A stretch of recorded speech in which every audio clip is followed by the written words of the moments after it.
разу такого не было по поводу чеченского народа. Я думаю, Анзор, ты ошибся. У меня в эфирах не и в директе мы общались, и никогда она не оскорбляла чеченцев. Вот. Что касается остальных каких-то нюансов, не знаю, где и что ты там видел. По крайней мере, все, кто со мной, прекрасно знают, кто такая Софика, и что она никогда как бы себе не позволяла нелестно отзываться о чеченском народе. Вот. Не знаю, 5 лет тому назад я не видел ее. Да помилует Аллах твою родственницу, сделает расчет легким. Аллаху амин. Благодарю брата Адыг. Да примет Аллах каждого мусульманина, нашего брата или сестру, и да облегчит в судный день его деяния, приумножит благие и преуменьшит плохие. Вот. И вот из-за этих процессов, конечно же, некоторые вопросы. Что касается, мне начали писать по поводу того, что Эндери является ли там начали говорить, что Чунгурой или Мохка или Чунгуроевцы открыли его, то ли Ширди открыли. Послушайте, я вам и тогда, и сейчас говорил и говорю. Самое главное и важное в данном вопросе: для меня нету разницы, какой чеченский тейп, Тохчи тейп это сделал. Мне без разницы. Но основываясь на каких-то аргументах, фактах, то есть не просто полевой материал, а есть ли подтверждение этим полевым материалом, касающееся непосредственно данного высказывания. Высказывание, то, что он сказал, я не утверждаю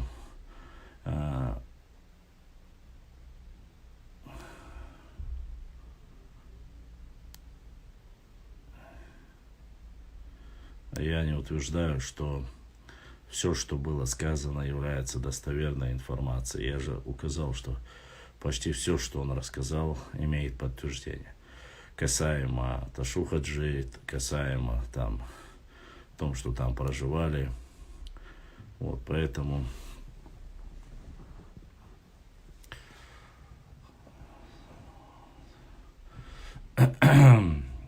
миллион раз рассказывал, повторяться не буду.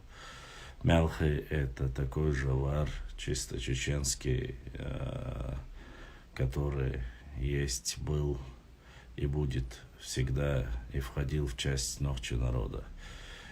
Вот эти высказывания начала 90-х, вот эта болезнь якобы, что каждые народы, каждые тейпы — это отдельные народы, и это фитна, сказки, которые рассказывали, они не имеют под собой никакого обоснования. Как и многие, не все, конечно, многие последние мялхи спустились фактически только в 20 веке. Поэтому мялхи в основе своей процентном соотношении 90%, которые проживают на территории Нохчи, они являются исконно чисто Нохчим тейпом и Тохуму, варом называемым. Поэтому задавать данный вопрос считаю некомпетентным. Если кто-то... Есть ряд, вон исключения, некоторые люди, которые заражены вот этими процессами. Вы знаете, на протяжении всей нашей истории у нас всегда являются какие-то проблемные вопросы. Например, валейкум ассалам, например, мы много раз рассказываем про Шейх Мурзу Акотского, Бер-Шейха рассказываем.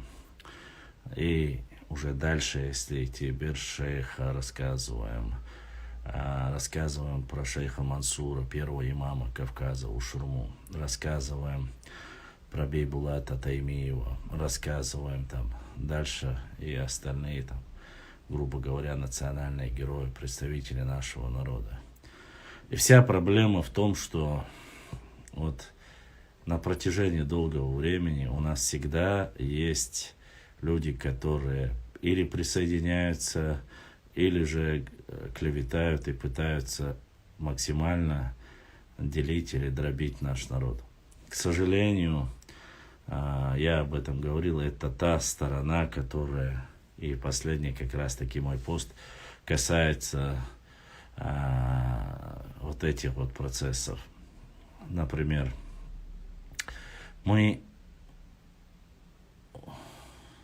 послушайте, Умар Хаджиев, аристократы понятие относится ко всему нохчи народу, ко всему. Исконному нохчи народу относится аристократизм.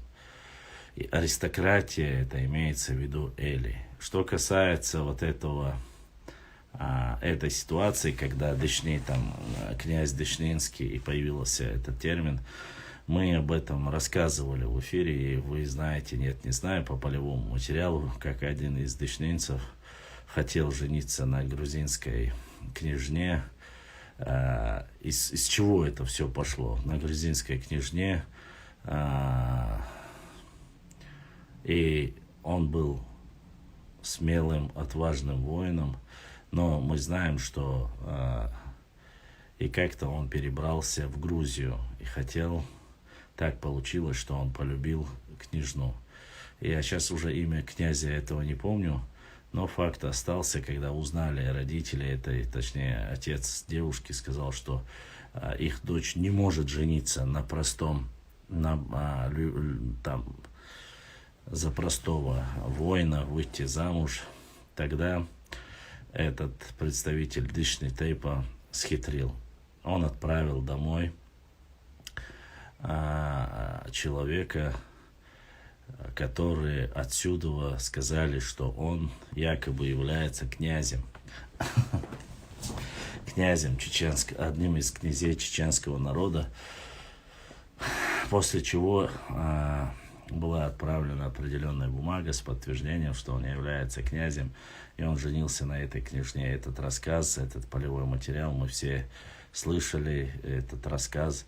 И вот с тех пор почему-то, как ни странно, вот это высказывание, что есть... Девушка была грузинка по нации, она была грузинской княжной. То есть она тоже была дочкой князя из благородных кровей, а выйти замуж за любого в то время было непозволительно, с учетом того, что этот князь был один из богатейших князей. Вот.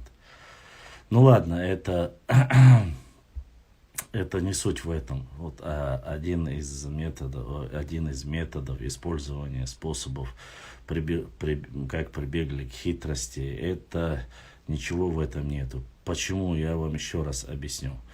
Многие недальновидные люди, которые не знают реальной истории, начинают рассказывать о том, каким образом, называешь тейп, они говорят, допустим, садой, все, садой элибу, галай элибу, нашхуай элибу. И так про любой тейп можно услышать тоже с том элима, да, это и касается эль станшхуай, эхшхуатой, все себя видят эли. Но что говорит об этом история? Все, как без исключения, все историки, которые начали башлам ахьялур грузинский савар им проблемят хазаюр зимаюр шилча ахьялур ярхуй.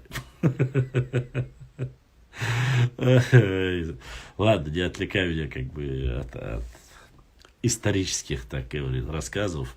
Ну да ладно, сейчас не об этом суть. Мы говорим как раз таки о том,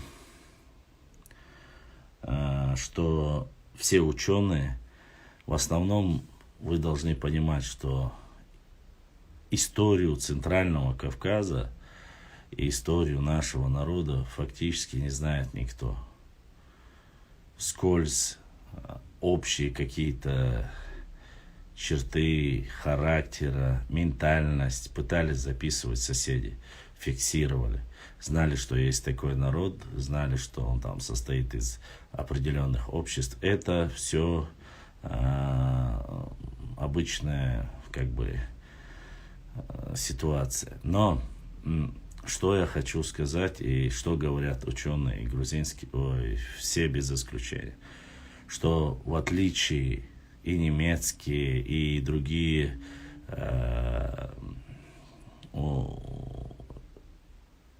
имеется в виду не только российские, но все ученые, которые занимались, они говорят, что почему якобы, что именно среди чеченцев, в отличие даже от их же соседей черкесов, а ныне мы говорим адыгов, у адыгов были князья. Вот, там, возможно, там у адыгов были князья, у грузин были князья, у сюли были там нусалы или ханы были, у у кумыков были шамхалы, у татаров возьмем, пускай это будет даже татары, у татаров были князья, там шахи, ханы, ну у всех вот это сословие было. И только вот в Центральном Кавказе, только наш народ в основном имел такой военно-демократический, как говорится, на такого формата все было равноправие. Что же касается упреканий некоторых наших недальновидных, в кавычках, ученых, которых пытаются сказать, что у нас были рабы, лей, конечно, были. Потому что ногчи, в отличие от некоторых, воевали. Ассаламу алейкум. Сейчас зашел в эфир у нас человек. Ассаламу алейкум. Алейкум ассалам. Хаюх говорит, еще шуё, ты можешь себя показать? Хажу, обратно. Похоже, Сумхеза. Хамди моги. Там, да, хаюх говорит, арерия. Секунда, свободы. Добр, я шел.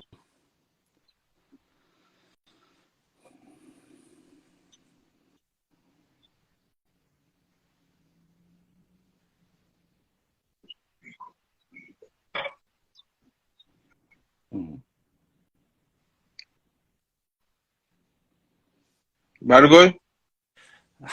حاجين قوشو غورتا قوشو تاجيم حانتي حالي ارزين كامل يا او قوش وات وخر Çadık bedi yoksa bedi. ايه هو Muhammed. محمد يا حي كامل يري تسوتي غورغو محقات تاجيم ثانيه يا حفوداتا وجو متنا قوشو تاجيموت استيتا هما حقي ذات كامل جو قوشو قوشو تاجيم كامل تهم حقي شو يا تسينو ورقو камеру можешь протереть чем-нибудь, чтобы тебе лучше было видно? Есть у тебя что-нибудь? Да. Гой. Гушу. Başla. Ладушу. Хахаттыр дейм. Аля, обратно, Тамялыч, полтора, даже школы муча, связи мозцу, соуча. Это у тебя связь. Эхо, да? Свобода, обратно, запрос этим. Давай. Итак, что я хотел сказать вам по поводу, дальше продолжая, что касается лаев. В основе своей, во время набегов, вы знаете, что, валикум ассалам, многие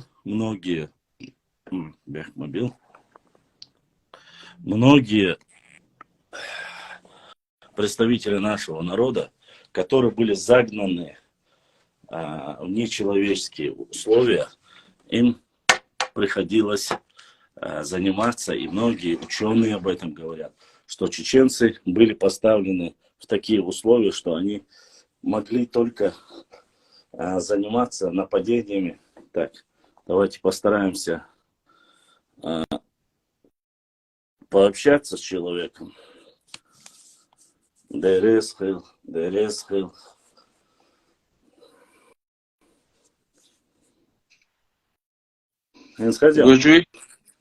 Гушу. Салам алейкум. Ва алейкум ассалам ва рахматуллахи ва баракатуху. Хамди Многие.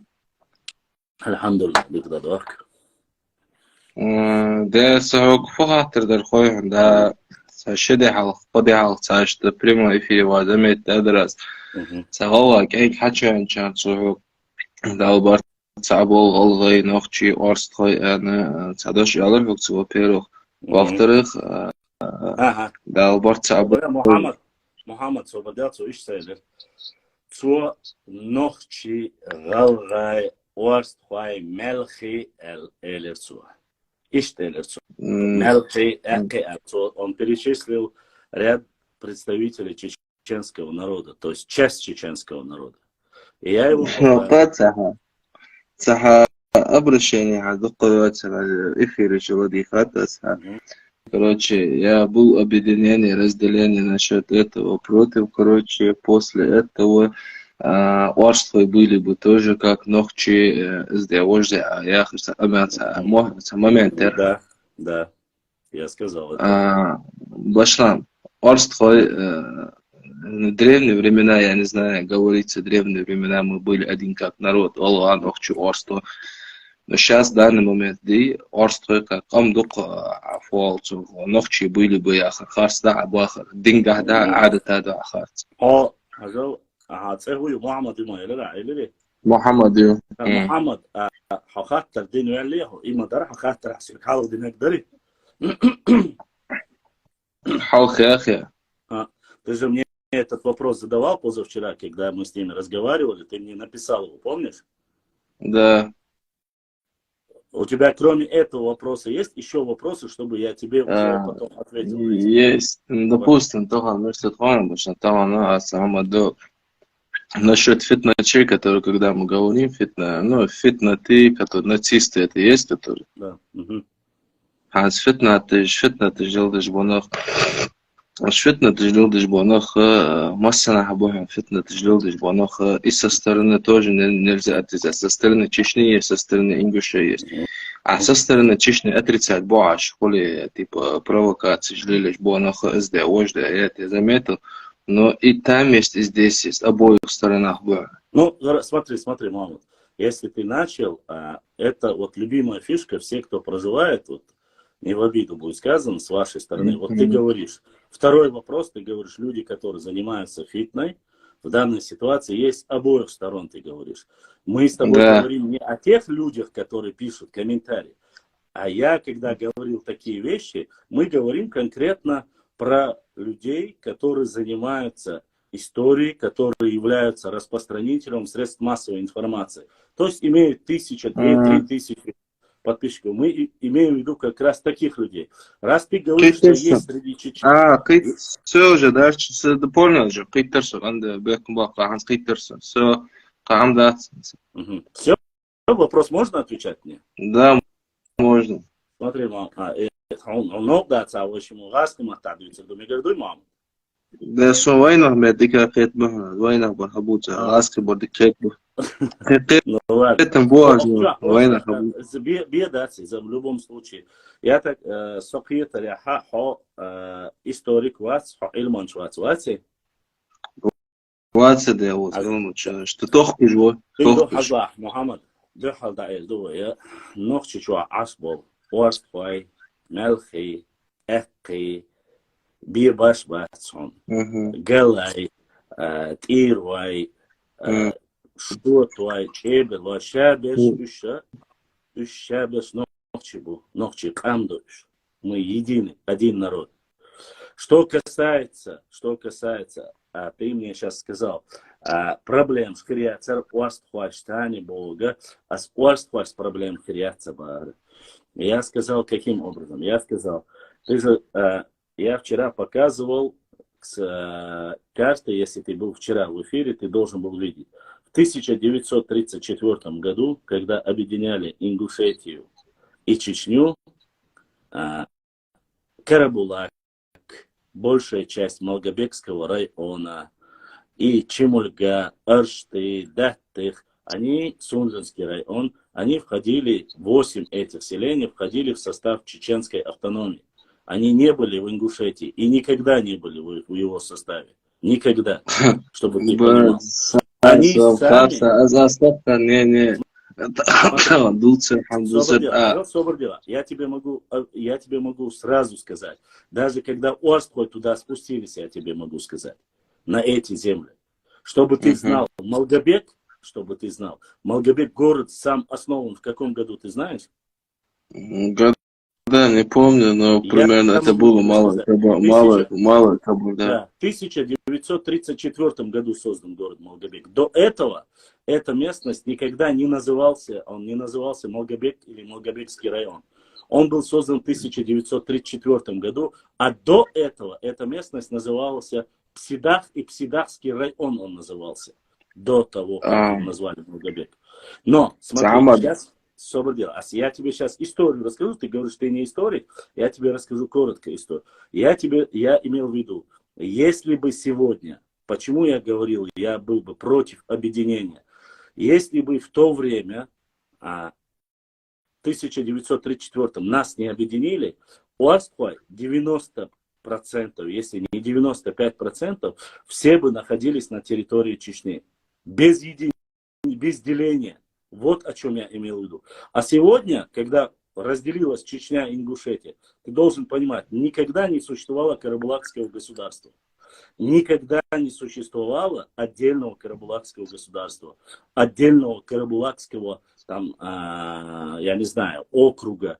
Или район Карабулаки, где проживали. На картах отмечен, я могу тебе их показать сотни. Опять же, само название Карабулак не является самоназванием Аштхуай. Орсквай название здесь. Во-вторых, Орсквай, все тейпы, которые входят в Орсквай, которые ты говоришь, я тебя не пытаюсь переубедить. Не забывай, я говорю о наших Орсквай, которые проживают в Новчичуе, которые собрались на земле и твоих, и их предков и сказали, что они являются единой частью Новчи народа. Ты путаешь немножко. Ты думаешь, когда я сказал Орсквай, не народ, я говорил ему и сказал, говори за свою республику, за нашу республику не говори. У нас мы все одно единое целое.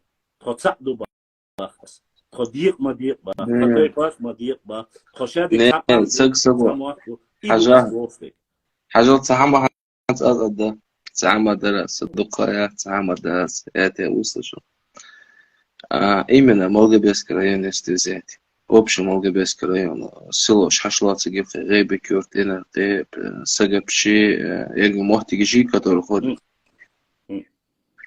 Именно на этой земле, короче, первые переселенцы же именно эти земли, Юштышка, Азисаж, Галгай и Орстой был. Именно эти земли переселенцы. Не, тут себя, не всегда это говорю. Не, соборди. Ахинс Харстек дуется. А Харстек хундуется, а он доказать это. Во-первых, в 1000... Уарсквай Махкар Мухаджиш, Турция добавит не? Турция, Сирия, Ирак. А 1865 где-то год думал. Абсолютно правильно. 1865. Во время, когда переезжали в 1865 году, первыми, кто там жил, кто был? Цыган Абахашан Ржахе, Малгобекский район. Да. Первый, эта земля была Малая Кабарда. Первая изначально. Кому она принадлежала? Кабардинцам. Адыгам. Правильно сказать, адыгам. Да. Те же самые кабардинцы. Она принадлежала Беку Черкасскому. Бек Черкасский эти земли продал царской России. Царская Россия после этого, еще во времена, когда она принадлежала Беку Черкасскому, близкие родственные отношения с ними вели Нохчи и Орсквай. В то время, если ты хочешь отдельно, чтобы называли. А что касается, ты говоришь, первые туда первые ингуши не заселились, и они не могли туда заселиться первыми. Почему я тебе объясню? Асфагюцер общий, эрги мечи Малгобек. Малгобекский район, Хансхадик, ты живешь, ты же примерно верхний, Очелки. И Юрч, Куалли, Хазал, Малгобекский район, вообще, правильно говорить, Псидавский район. Первый были Псидавский район. Да, Масла. это понятно. Сававчи, Инарки, я Малгобек, я не спорю, это та лишь длина. Мы с тобой, ты просто задаешь вопрос, я тебе говорю. Но первыми, кто туда спустился, основал и спустили туда, это были те, кто воевал против царской России, это были Орсквай с горной части, Мержуай, Цечуай, Уанжуай, Гелай. Вот этих людей спустили с гор. Почему? Потому что они воевали против царской России. Потому что на плоскостных территориях их было проще за ними следить, регулировать их. Что касается другого, допустим, те же кабардинцы и адыги, которые ты говоришь, как они говорят об этом? Они говорят, что они вели родственные отношения с представителями Новчи народа из Даут-Мартана и Уарсквай. Уарсквашти Даут-Мартанер был, Новчишти Церцанишей Гергелу Дарбахца, Чо Ульер Гергелу Даршейбах. Потому что часть кабардинцев, допустим, тех же Адыгхвай, они и Уарсквай воевали против царской России. Ты немножко... Я не против твоей версии, не подумай, Аллах Цаба. Я тебе говорю конкретно об истории. Если ты говоришь об истории, то как таковой воевать, кто воевал против царской России, это были Уарсквай, которые входили в состав имамата Шамиля. И их переселили туда. А остальных, которые ты говоришь, допустим, ингушей, там, будь то, или уже большее количество чеченцев, которые уже подселили туда, их уже, это произошло только после того, когда часть 1500 семей Уарсквай и 3500 остальных Нохчи переселили, 5000 семей переселили в Турцию, ну, остальные страны. И только 100 семей из Ингушетии переселили туда. И Эцхейна, и Меттикш, Ясельчхейна. Первая миграция больше Цуюка заселить Бинагалгай. Это первое. И второе, больше всего, появилось, когда произошел конфликт между 90-х годах между осетинами и ингушами. Вот в эти два...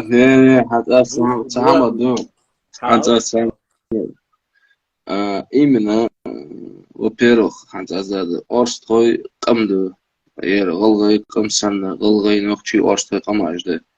Во-вторых, именно этот конфликт ханрижбич, конфликт ханахан абахка бежен чужи, абах себе, что на тот момент там угза абахка бахсан, они большинство Назрановский район, майские циора бахабы, угза хабахр, школ хадукан, это совместно бахшбы, угза абахка бахсан собой бежич. Бахка хубака малое количество. Не, просто я констатирую факт, который говорит первый президент Республики Ингушетия. Аушев об этом говорит. Ты говоришь, что это неправда. Но я сейчас в данный момент... Основная часть это коли Назрановский район Цигичабы, Озах, Толхот, Сухадеса, Дукхан, 60 ты говоришь, что 60 тысяч беженцев поселили всех в Назрановском районе. Я правильно тебя понял? Я не говорю всех. Не всех, я говорю, в разных районах Бахабы, Джахас, Бергиши, Волгобески, Бехаба. Хорошо, ты говоришь, что Уарсквай, Нохчи и Галга это 3 народа Бахаба. Да, Бах.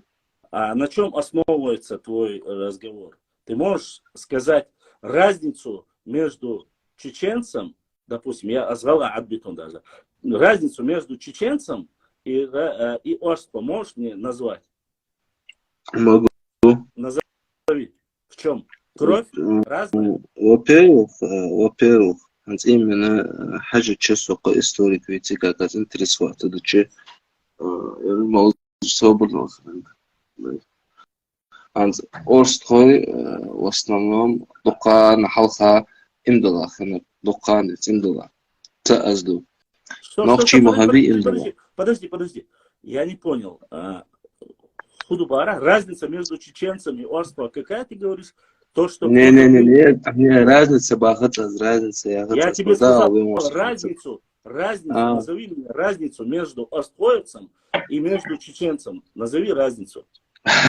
Разница в войнах, вообще, Подожди, ты должен понимать, чтобы называться народом, у тебя должна быть, как минимум, другая кровь, другой язык, другая башенная там, или да, строить дома У них по-другому, башня есть свои. одеваться по-другому. Все, что, или культура, или адаты, или язык, что у тебя другое, скажи мне. Вот отличие от меня, что у тебя Не, другое. اشقام не, أصحاب اشقام دول خي حلقة شيء культур, شيء традиции, شيء الحمد لله اشقام دول она просто когда их А мать истребляли самые говорила их, особые. Мича, Мухаммад, адук вахай, Мича Язинду, отдельно, Камхила, Абах было когда-то. Когда было, ты можешь мне сказать? Где, когда было? والله это просто هنصدقش запомнить когда же, но факт есть в том, что холи еще отдельно камдуш под своим флагом холи против царских войск латылатыш.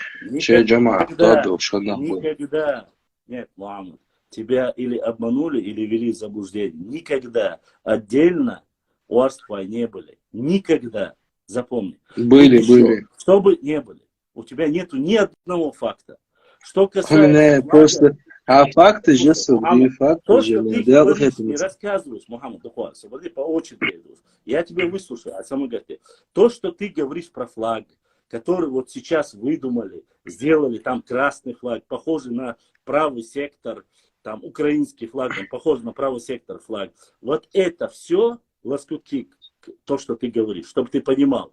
У каждого найба во времена имамата Шамиля, то есть во время, когда мы все вместе воевали в Кавказскую войну, у каждого наибства были вот эти лоскутки разные. У кого-то красные, у кого-то желтые, у кого-то черно-красные.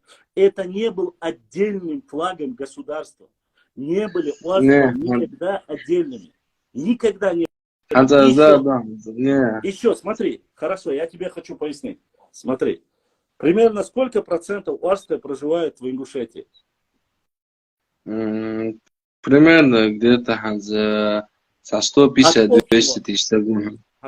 От общего числа всех уарства. Ты знаешь, что ровно половина, если не больше, проживает в уарстве Нохчичо. Ты знаешь это? Знаю. Ты знаешь, что еще процентов 20 уарства проживают в Аухе. Ты знаешь это? Но Бахар Колсун процент. Бахар Колсун. Ты знаешь, что черные горы, которые называются на сегодняшний день Уарспайдо, Лямнишвил, Метки, начиная от Ачхоймата, от Галашек и заканчивается рекой Сулак, Черные горы, что по всей этой территории, по всей Щамялю, Нохчичуя, Обюкионе, самая середина, что везде проживали Уарспай. Ты знаешь это? Это каста воинов. Это каста воинов. И эту касту создавали из лучших, сильных представителей всего народа. Поэтому, в первую очередь, у Остхуай, тейпы, которые остхуйцы, они все не друг друга по крови, не родственны. Они входят в один вар, или тухум, как мы называем, но они по крови не родственные друг другу. Не все. У них там есть L3, есть J1, есть J2, есть G2 у некоторых. Поэтому такая же кровь, как у Нокчи, такая же кровь, как и у Галга. Никакой разницы нету. И поэтому, когда ты говоришь, ну ты пришел ко мне, я Аллахи, Мухаммад, я не пытаюсь тебе что-то навязать или что-то говорить. Я и тебя услышу. Но когда ты выходишь на связь или с кем-то хочешь говорить или дискуссировать, у тебя должны быть какая-то аргументация. Я понимаю, что ты не историк, но когда ты говоришь, что мы отдельный народ, ты должен предоставить, ты или я, допустим, есть разница между мной, там, допустим, нами, тобой, и Войшинюкахи, осетиншнюка, разница есть. Осетиншнюка, язык разный, культура разная, традиции разные, даже и кровь разная в основном. Разница между грузинами и нами с тобой есть? Есть. Между нами с тобой и Сюли есть? Есть разница. Между нами с тобой и терскими казаками, Волгаской есть разница? Есть. Кабардинцами разница есть? Есть.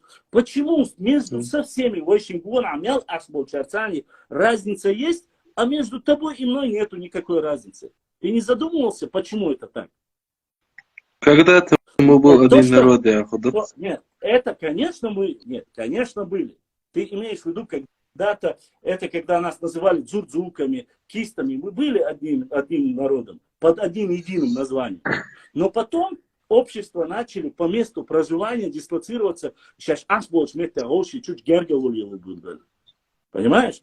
Ну, когда ты высказываешься, я всегда говорил, уже вот эти 4 года, я говорю всегда одно.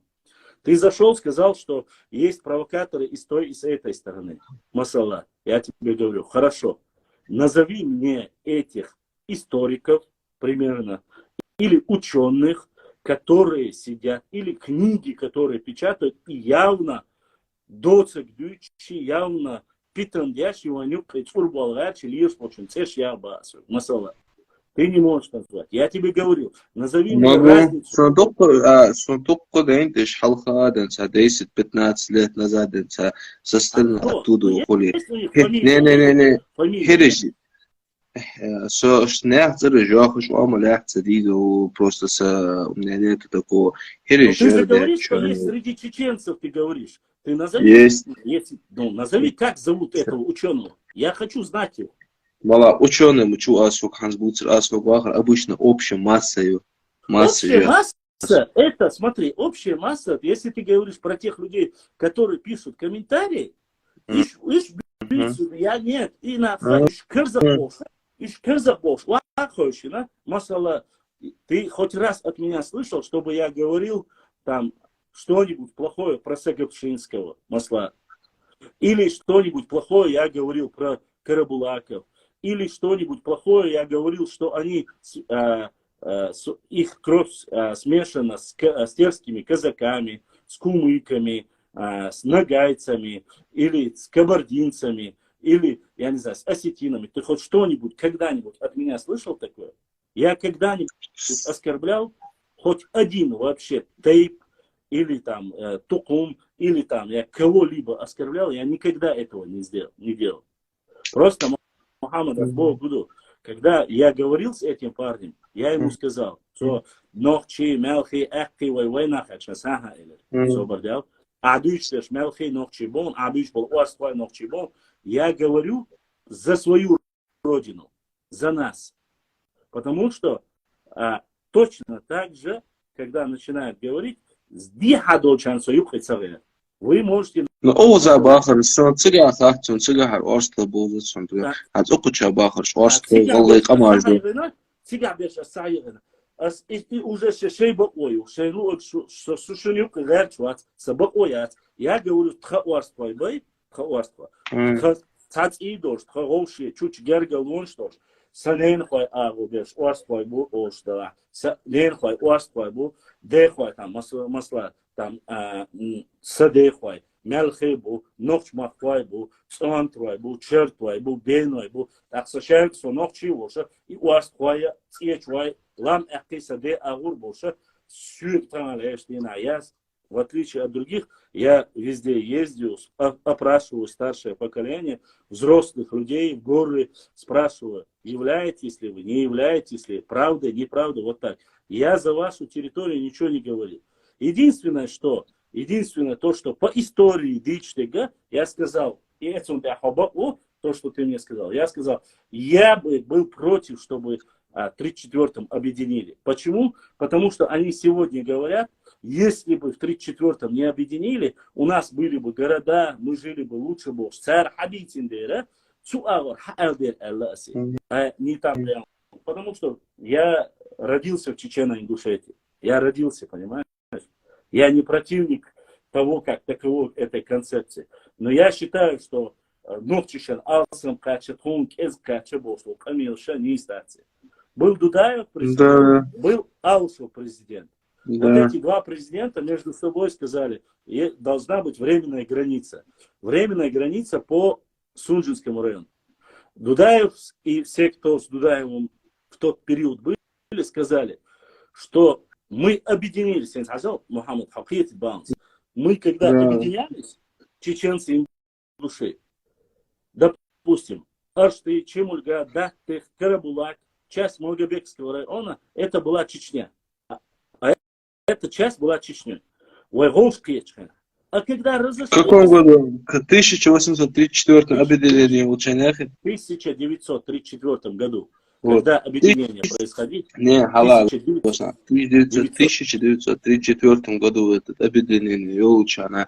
Если бы часть территории Малгобекского района, же состав Чечни Ханалар из Малгобекского района, здесь все об этом даже знали бы, от старших даже знали бы, старшие сами говорили бы. я тебе могу миллион документов показать. Аудио.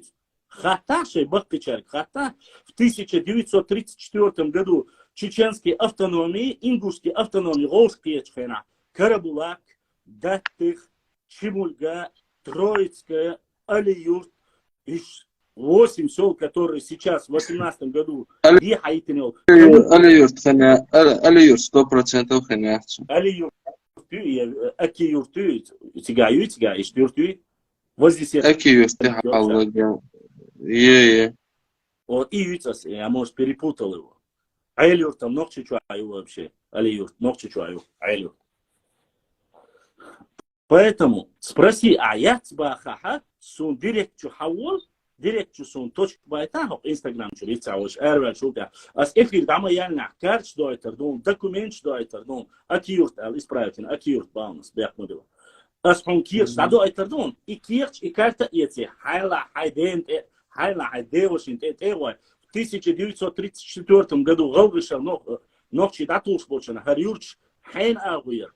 Мюч аухил ля алир царали хатта таком хордом. Если асмун пич будьте, so эфири хавали баслам апич бичхлер и бакда салам асмун пург далем.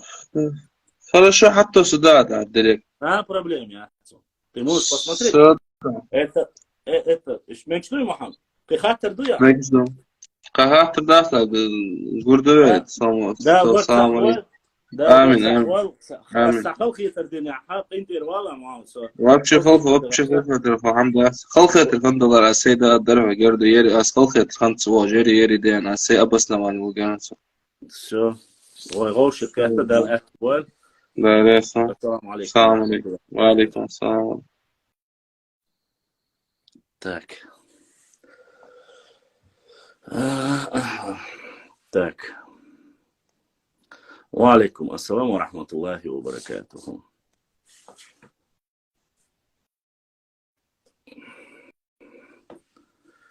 Немного, конечно, сложно вести дискуссию, когда ты ведешь с простыми людьми.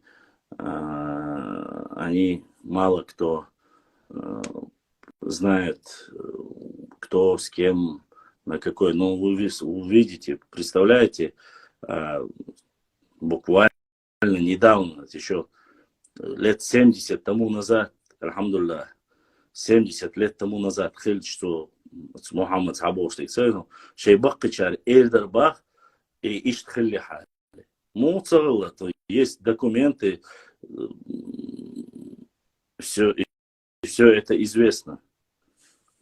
Я, честно сказать, немножко молодой парень, возможно, он не знает многие вещи.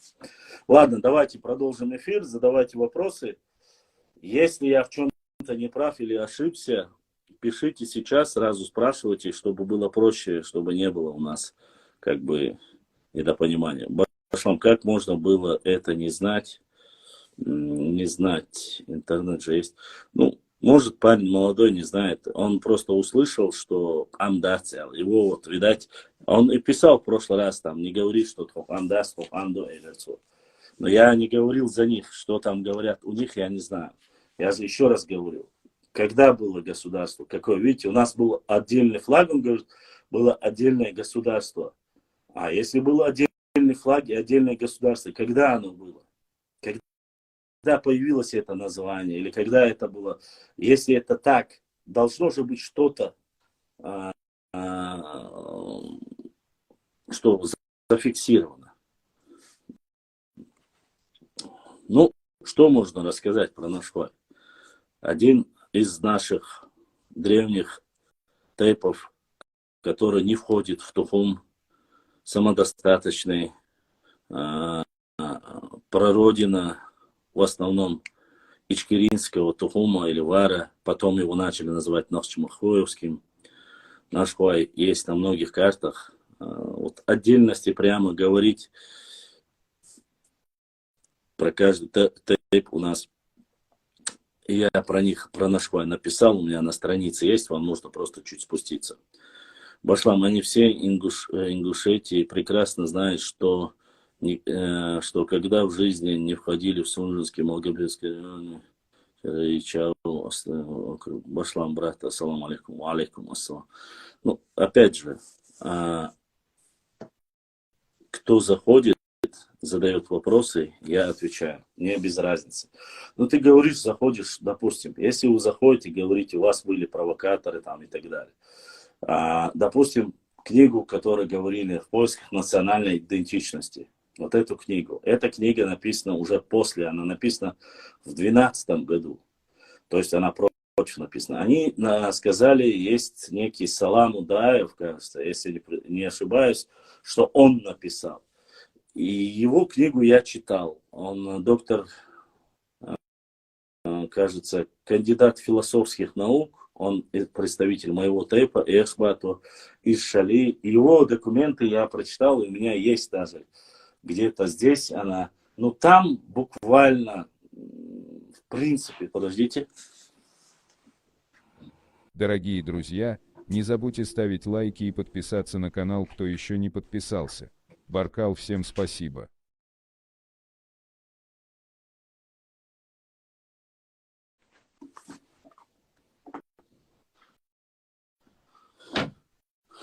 Ну, допустим, смотрите, когда мне рассказывают о том, что там начали писать, один в эфире сказал, что некий Саламу Дауев, написал про них плохо. Вот это, вот полная книга Саламу Дауева. Вот она.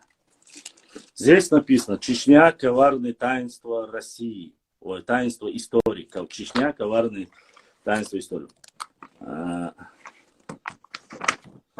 И начало данного начинается выдающегося чеченского предводителя и военачальника, политика и дипломата Бейбулата Таймиева. Начинается с него. И здесь, как вы видите, автор, следовательно, написал тем, кто нам, лишив его прошлого, освободил, чтобы как-то не сначала.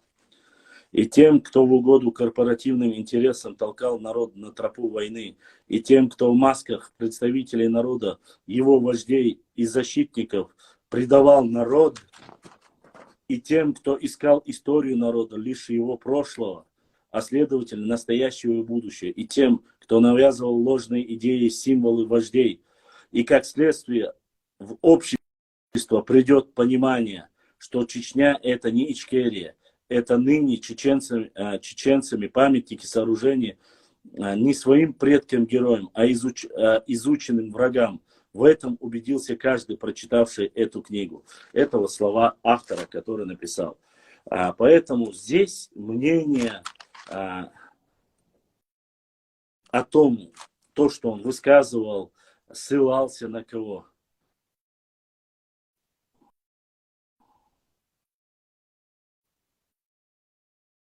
Ну вот смотрите, допустим, я открыл вот буквально нечаянно, потому что, ну, во-первых, наш хой самодостаточный, там 10 тейпов, там не одни нашхоевцы, наш стоит географически защищенная, и ему объединяться в принципе не было смысла. Почему? Потому что все тейпы нашмахкоевские, ныне сначала ичкеринские, а потом уже их начали в 19 веке, во второй половине 19 века называть нашмахкоевские, они и есть состав нашего тейпа, то есть они вышли из нашей Алрой, Бейной, Эйсбатой, там, Харчуай, Эльстанчуай и так далее, все остальные нашмахкоевские тейпы, которые вышли в основном из нашей. Это раз. Во-вторых, она как крепость защищена. Все, кто был в нашей, знают прекрасно. На нее не нападали, даже во времена Тамерлана скрылись там. Что касается принятия ислама, ислам Нашха не находится так уж и далеко, хоть это и Галанчурский район.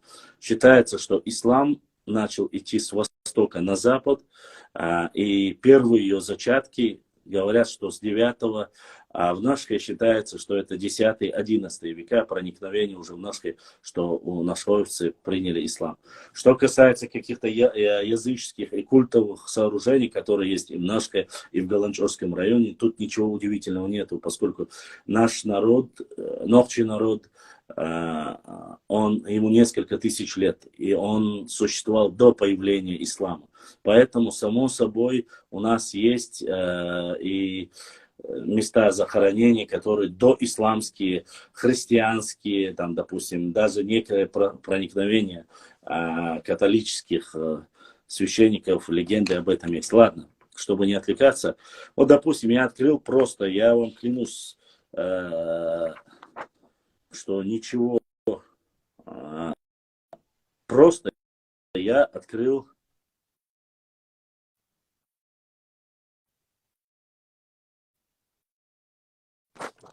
и здесь написано, одним из первых чеченских ломоройцев в чеченском обществе писал в конце 18-го, начале 19 века Семен Броневский, изучая западные горные общества Чечни, кистов, галгаев, карабулаков, ахка и так далее, и так далее. Ингуши, говорил он, называются также кисты, кисты, говорит, галгаи, сильное кистинское колено, имеют главное жилище вдоль Кумбилея, впадающие в нее руки высокие горы, а также вершины Сунжской реки, Шадгир или Осса. Находясь таким образом между Малою Кабардою и чеченцами, они сами себя называют Ламур, горные жители, а соседей своих зовут Нача. Мы видим, что речь идет об ингушских, карабулакских, аршлойских, акинских и других горных обществах, объединивших еще тогда под понятием горцев. Броневский еще не говорил о происхождении описаемых обществ. Кистинцы, по его словам, или иначе, ингуши образованием своим, лица и языком отличны от прочих кавказских народов, но происхождение и история всего племени покрыты неизвестностью. Однако в дальнейшем он более подробно останавливается на ламроевских обществах. Он позволяет нам глубже постичь данный вопрос.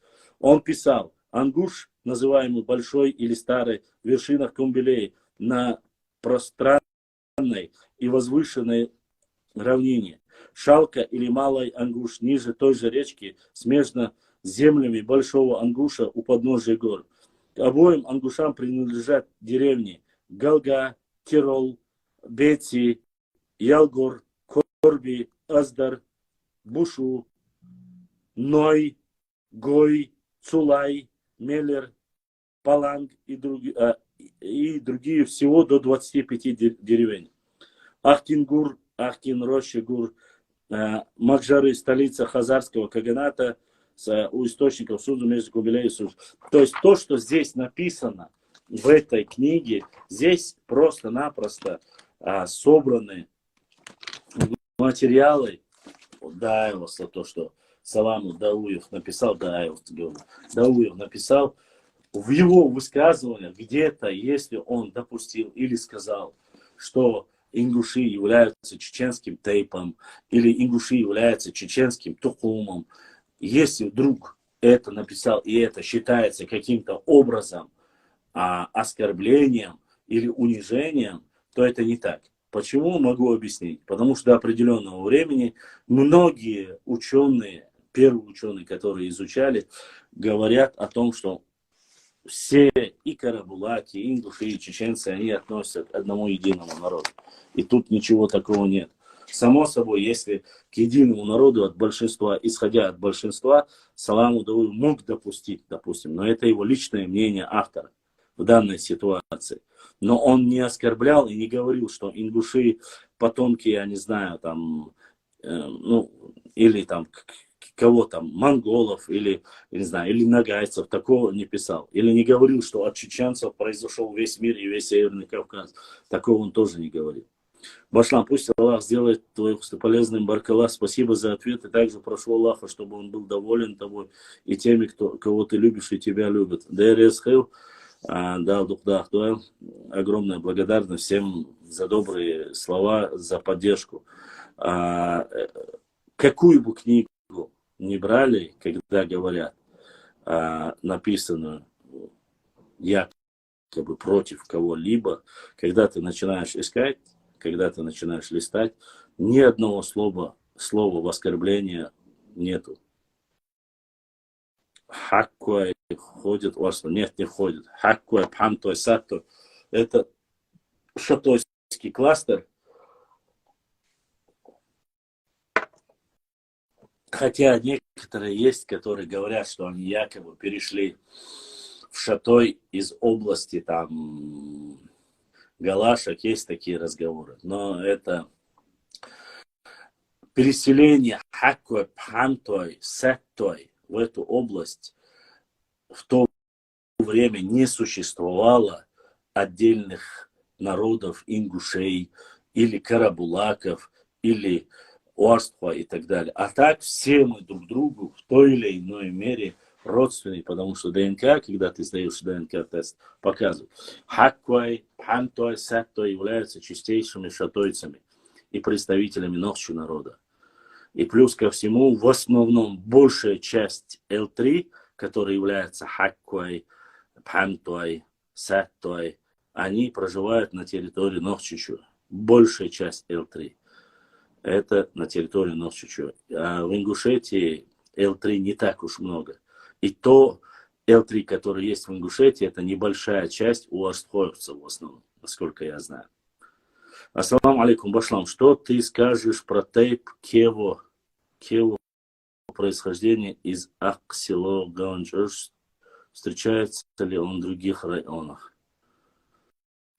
Алейкум ассалам, Кево. Не сязините сай. Я, честно сказать, этого не замечал. Кево. Или может как-то по-другому написано. Я, честно сказать, не знаю. Тут нужно, конечно же, посмотреть, что за ДНК-код имеет Нашхуай. Нашхуай имеет разный ДНК-код. Имеют J1, J2, Т имеют ДНК, именно Т, Кево. Я слышал, но это небольшой тейп, чтобы гарду, вам гарду мачусай, говорю же. Гарду из-за ноша док тейп халдаци, поэтому очень мало можно сказать. Но про тейп я слышал. Кей, вот Кей, допустим, это большой тейп, примерно. А Кевой это как и Рикхуай, небольшой тейп. Хотя Рикхуай, Чеберлоевский, их 7 тысяч, а Кевой, насколько я знаю, и того не будет, и 7 тысяч не будет. Поэтому география расположения в Галанчорском районе делилась на две части. Одна часть, допустим, Мержой, они, небольшая часть ушли в Шатой, небольшая часть. Другая часть спустились вниз, это нынешний Серноводский район, Ачхой-Мартановский район, Урус-Мартановский район, в этой области. Часть ушла в Сунжский район, спустилась дальше, вот это Малгобек-Карабулак, в эту область, Орск-Вайшсани. И часть ушла в Олух. Вот, поэтому ареал распространения такой. Нашхуай из нашей J2. J2 есть, допустим, Туркхел Оршум, Нектар Хабилбу, они тоже являются веткой Нашхоевской, хотя все говорили, что Туркхуай это якобы турки, но Хункер Махбуиш, Хункруай Буиша, Вейцен Маттадич, Туркхуайцы Олсунах, Туркхел Оршум, Нектар Хабилбуиш, Нашхара Буиш, и у них показывают J2. То же самое. Ночкело и Бог Тецо. Хатсоном, может, да, небольшой в Новолакском. И Асундербах это гарду и адючтек. И гарду. Гара тейпна доккала и докцахупыш. Небольшой бывает, и я не могу тебе конкретно сегодня, не готов тебе полностью описать. Надо, этнологии, это очень щепетильный вопрос, надо более глубоко изучать его. Вот, поэтому, если это подразделение Лам-Акке, а Лам-Акке это очень большой тейп, я не говорю про Тухум Акинский, который находится в Аухе, Аухой Махкадикца Баунас, именно Лам-Акке Баунас. Там у них есть свои подразделения, Зингал и Кеберши, там те же самые, Кей тоже, Акмерзит Эха Йокхала. Поэтому в этом нужно смотреть и разбираться там. очень осторожно нужно быть, чтобы не ошибиться. Поэтому ситуацию. Так, я что-то рассказывал, раз перебили меня, и я вот соскочил. Если в Ютубе вопросы какие-либо, что-либо хотите ли вы спросить, задавайте вопросы.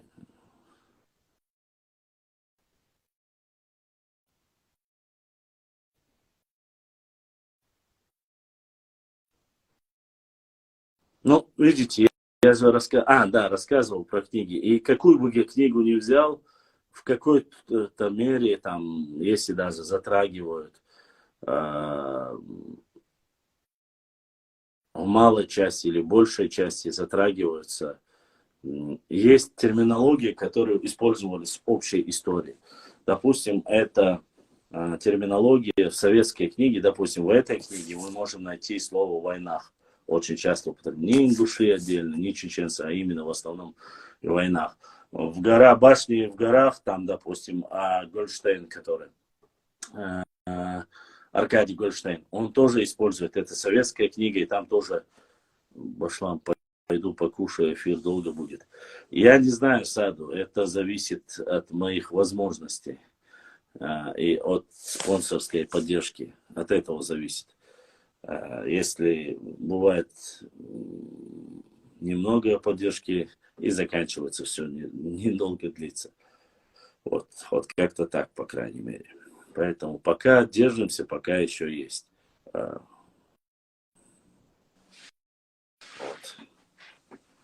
По любым вопросам, какие бы ни затрагивали вопросы когда-то. Но, честно скажу, для меня или зависит от Гара. Да. Для меня очень важно то, что мы, вот, допустим, вот эта книга, вроде бы простая книга, когда я зачитывал, я просто не представлял, я знал, что определенное количество иммиграции есть в горной части Грузии, но я не представлял, что в таком количестве, я не думал, что в таком количестве будет, или что столько людей будут реально переселились в Грузию, хотя лишний раз устные материалы, которые были касаемо передачи от отца, от дедушки там, сыну из уста, в этих материалах очень много говорилось как раз-таки про то, что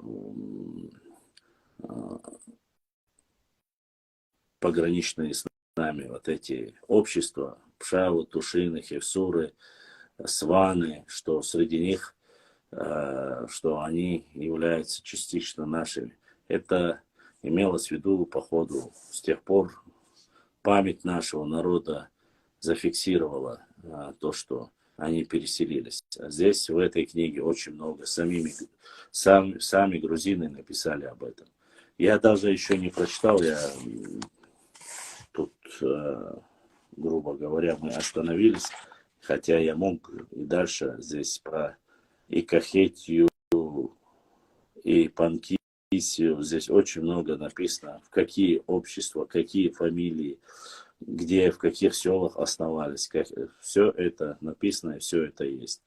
Поэтому и про Майстуай, и про Дышни, и про Мелхи, и про Хельдеруай. Вот все, куда, когда переселились, какие фамилии изменились, и как поменялись их фамилии, тоже написано. Так что вот открытием реально стало открытием, потому что хотя, знаете, что самое интересное? Материалы, которые написаны, опять же, тот Леонтий Мравели, Элланидзе, Государственный архив Грузии, грузинская советская энциклопедия, там Харадзе, Лагазидзе, Дубровин, Хаханашвили, Бердзанашвили, они все материалы взяли у них, и вот они так. И сегодня у нас первый донат задонатил наш брат Магомед Нажаевич, Муаммад с донатой. Это Муаммад Давдукуахуэл. Да, Саюд Будисник, Эзершка Соуда улетел. Огромная благодарность, Мухаммад. Посмотрим, Аберки Техеруват. Первый человек, который сегодня задонатил, это наш брат Мухаммад. Да, Саюд Будисник, Эзершка Соуда улетел. Вот. Допустим, Бернзашвили отмечал, что в Кахете в результате неоднократного нашествия шаха Аббаса было сравнена с землей, около 100 тысяч кахетинцев были перегнаны в Иран и поселены в различные районы. Кахетинская земля вымерла, за исключением нескольких сел. Такое опустошение Кахетии дало возможность другим племенам заселить оставшиеся без жизни территории. То есть это вот переселение, представляете, кроме нескольких сел, в основном они были полностью опустошены. Ну давайте, пока у вас вопросов нет, я немножко зачитаю из истории как бы, наших соседей, что они говорят о заселении Грузии и кем они были. Компактное поселение кистинцев в 18-19 веках произошло именно в местах непроходимых и одичалых. Впрочем, может это произошло и раньше, так как переписи Иоанна Багратиони, Картла Кахетии в Панкисе названы 3 селения: Омала, Кистинелли и Кистадзе. В селе Харбала, которое находилось у подножия Бахтриони, во второй половине 18 века проживали кисты. Чтобы вы понимали, вторая половина 18 века. То есть в Панкисском ущелье во второй половине 18 века проживали уже чеченцы. Ногчи проживали. Вторая половина 18 века это 1750 и выше. Хотя утверждалось, что уже 3 селения, и Омала, и 3 селения были уже там. И это является, опять же, новой информацией, потому что по утверждению некоторых данных говорились, вопросы есть, пропускаешь, бах. Так, подождите, где я пропустил вопросы? Черт побери, где я пропустил вопросы? Ага, сейчас увидел. Интернет же есть, такие ходы у них, и Дикер, да, знает, все, решил соскочить по ходу. Мухаммад Нашаев говорит, башлам бел, кто это апелляция дица. Ну, бел, кто это апелляция дица, дица. В основном Белгатой, что написано у Амада Сулейманова, что они основали Дарго нынешнее, Дарго не даргинцами основано. Это сказка и чушь собачья, потому что когда было основано Дарг, даргинцев и рядом не было, когда его белгатойцы основали. Белгатой.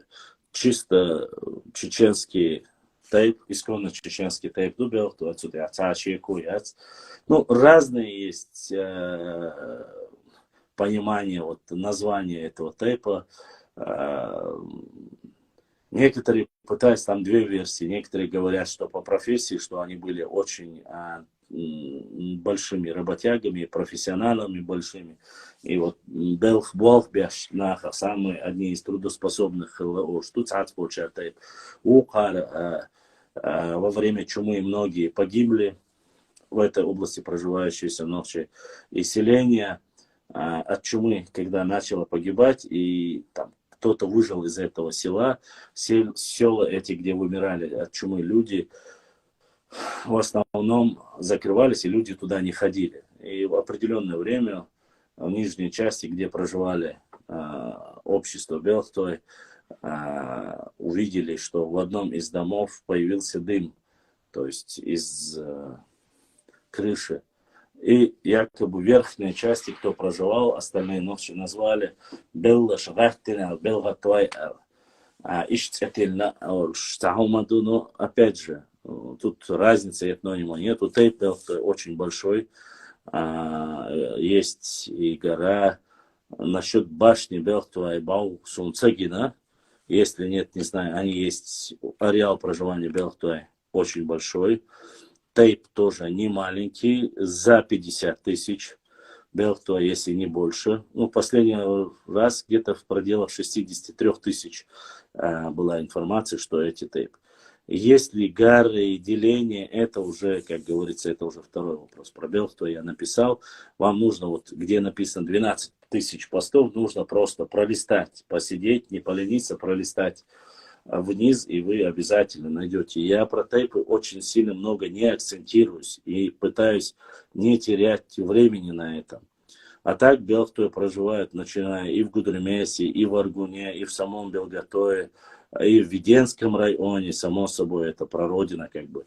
Нохчмахвайбу Белхтой, Цундера, не в обиду. Башлам, они все в Ингушетии прекрасно знают, что никогда в жизни не входили. Я это говорил, это зачитывал Ибраим Ахуцад Яшамцасон. Остальные я все... Башлам, я нашел фото мечты Бузуртанова, написал за Урбену, и все, больше я не вижу вопросов. Почему вы говорите, что я пропускаю вопросы? Нет, других вопросов ко мне не доходило. И вот вопросы есть, ты пропускаешь, не пропускаю. Башни, хутора, дери, ущелья, тебичи, живут чеченцы, аулами, довольствуются уроками пищечным. Так, это и есть главное занятие: скот, пчела, охота, хлебоводство. Так, так. Во времена своей независимости чеченцы не знали сословных делений, в их самостоятельных общинах управляли народной совестью. Но это не вопрос. Белх Салам маршал Дубах. Вот. И мы вроде бы отвечаем. Тут, в принципе, ничего такого нет. Где я не ответил, почему-то вы меня обвинили в чем-то, я не знаю. И вот очень, опять же, это очень хорошая информация, где говорится о наших чеченцах, которые проживают в Панкийском ущелье. Вторая половина 18 века проживали кистинцы Бах. В их владении находилось пахотное пастбище, земельные уделы на 120 сотен. Согласно документу, поклонялись они Христу, ну, христианами были, и не платили никакие налоги, то есть не платили никакой дани. Однако позже 1800, это уже вторая половина 19 века, государственный губернатор категорически потребовал обложить налогом кистов как государственных крестьян. После этого они обязаны были вносить в государственную казну 25 рублей в год. Албуташвили пишет: мой дед Тети в силу каких-то жизненных неурядиц, а может быть голода и нищеты, пришел в Паракетскую Кахети с женой, 3 сыновьями и дочерью и поселился в селении Чабану Тианетского уезда. В том селе жили другие кистинцы, ранее переселившиеся из Кистетии. Семью деда, естественно, крестили. Деда Тети назвали Тевдаром, отца моего Амана Романом, других сыновей Чрело и Батара, а дочь Тиной. Когда подросли, Аман женился на женщине из села Хорбала. Увидев нищету своей сестры, брат Боша убедил зятя переселиться в Хорбала. Через некоторое время, оставив хижину своей кузины, Аман переселился в село Харбатало. Из материалов явствует, что кистинцы переселились с гор на равнину, не выносили питьевой теплой воды, которую черпали из реки Алазани. От теплого климата и широкого распространенной в населении болезни лихорадки часть населения вымерла, часть переселилась в Панкиси и Ахмета. Харбала опустела за исключением нескольких семей, которые и поныне поддерживают родственные отношения с панкистскими кистинцами. В 40-х годах 19 столетия Панкийское ущелье менее населено. Вот такие вот информации, как говорится, что касается про Панкиси. И Панкийское ущелье почему-то. Вот. Ну, чтобы как бы мы могли и обо всем понемногу рассказать, я хочу, чтобы вы понимали. Мы много обсуждаем, мы много говорим, мы много обвиняем соседних князьков, которых мы приглашали сами. Нам никто в основном их не навязывал. Мы за все время существования, несмотря как бы нам не хотелось, существование нашего этноса, мы всегда пытались искать на стороне каких-то пришлых или левых людей, которые там могли каким-то образом нам помочь в понимании. Там, своих отталкивали, чужих подтягивали. Это являлось и фактором разрушения и неспособности существования государственного устройства, будь то Сарир, будь то Урарту и так далее. Хотя, кстати, Урарту, хуритское государство, точно так же было разрушено изнутри. Потому что все время урартийцы, хуриты воевали то с ассирийцами, то с другими, захватывали территории. Вроде бы централизованное государство одним из первых создали. Однако не регулировали те процессы, которые происходили внутри. У нас очень не любят соблюдать законы. Мы сами создаем, алейкум ассалам, мы сами создаем законы, сами собираем их. Без разницы, основываются они на шариате, альхамдулиллах, основывается оно на шариате или основывается оно на демократических каких-то законах по адатам, не соблюдается. Я не могу сказать однозначно, соблюдались ли они во времена, допустим, когда еще до прихода имама Шамиля. Но, как видимо, нет, не соблюдались. Есть понимание, почему и почему не соблюдались. Почему я так решил, что не соблюдались. Сейчас. Дәрғаға белғту Аллах рез хил башлам Аллах Шамилю. Данах тяхтин Шамиль дал духвахвал, дал саадуэл. Огромная благодарность белготоевским волкам. Они сегодня тоже поддержали. Так что сегодня Бенуа и Белхтвай отличились поддержкой нашего канала. Смотрите, что я хотел сказать. Мы, конечно, можем изучать историю, мы можем говорить многое, но не забывайте, во времена ничего, хорошо, работаем. Во времена Ушурмы, Ушурма же был, как и политический руководитель, религиозный, он призывал к исламу. Он призывал к исламу, он призывал к единству. Но вне всякого сомнения, в начале, в основе своей, все поддерживали шейха Мансура. Но после определенных проигрышей или позиций проигрыша всегда выигрывать тоже невозможно, с учетом, что какое войско он собрал разновидное. Бывает и проигрыши, после проигрышев часть людей отказалась и оставила его. Как бы мы ни говорили, часть только людей ушло на западный фронт шейха Мансура. А шейх Мансур не был чужим, он был своим. И причем он своей властью, мощью превосходил многих того периода воинов. Вот. Почему, я могу объяснить. Оставить дальше, он где-то приблизительно 8 лет, да, сопротивления, из них только 3 или 4 года активно его поддерживали все чеченцы. Как и кумыки вначале тоже его поддерживали. Не все кумыки, но поддерживали определенное количество. Так, сейчас ответим на вопрос. Ассаламу алейкум башлам нохчи муаддикху чун ахч мадук хайкин цухайн цахайдерса нохчи муаддикху чун ахч мадук хайкин цун хлац ала сунан дикхи хумхиет и дикхумду. Да, я слышал сейчас, как отвлечемся, там кажется, 2023 год — это год чеченского языка, если не ошибаюсь, глава Чеченской Республики обещал, тот, кто будет там выполнять определенные условия к этому году, будет победитель, получит 5 миллионов рублей. И это, думаю, очень хорошо. Да.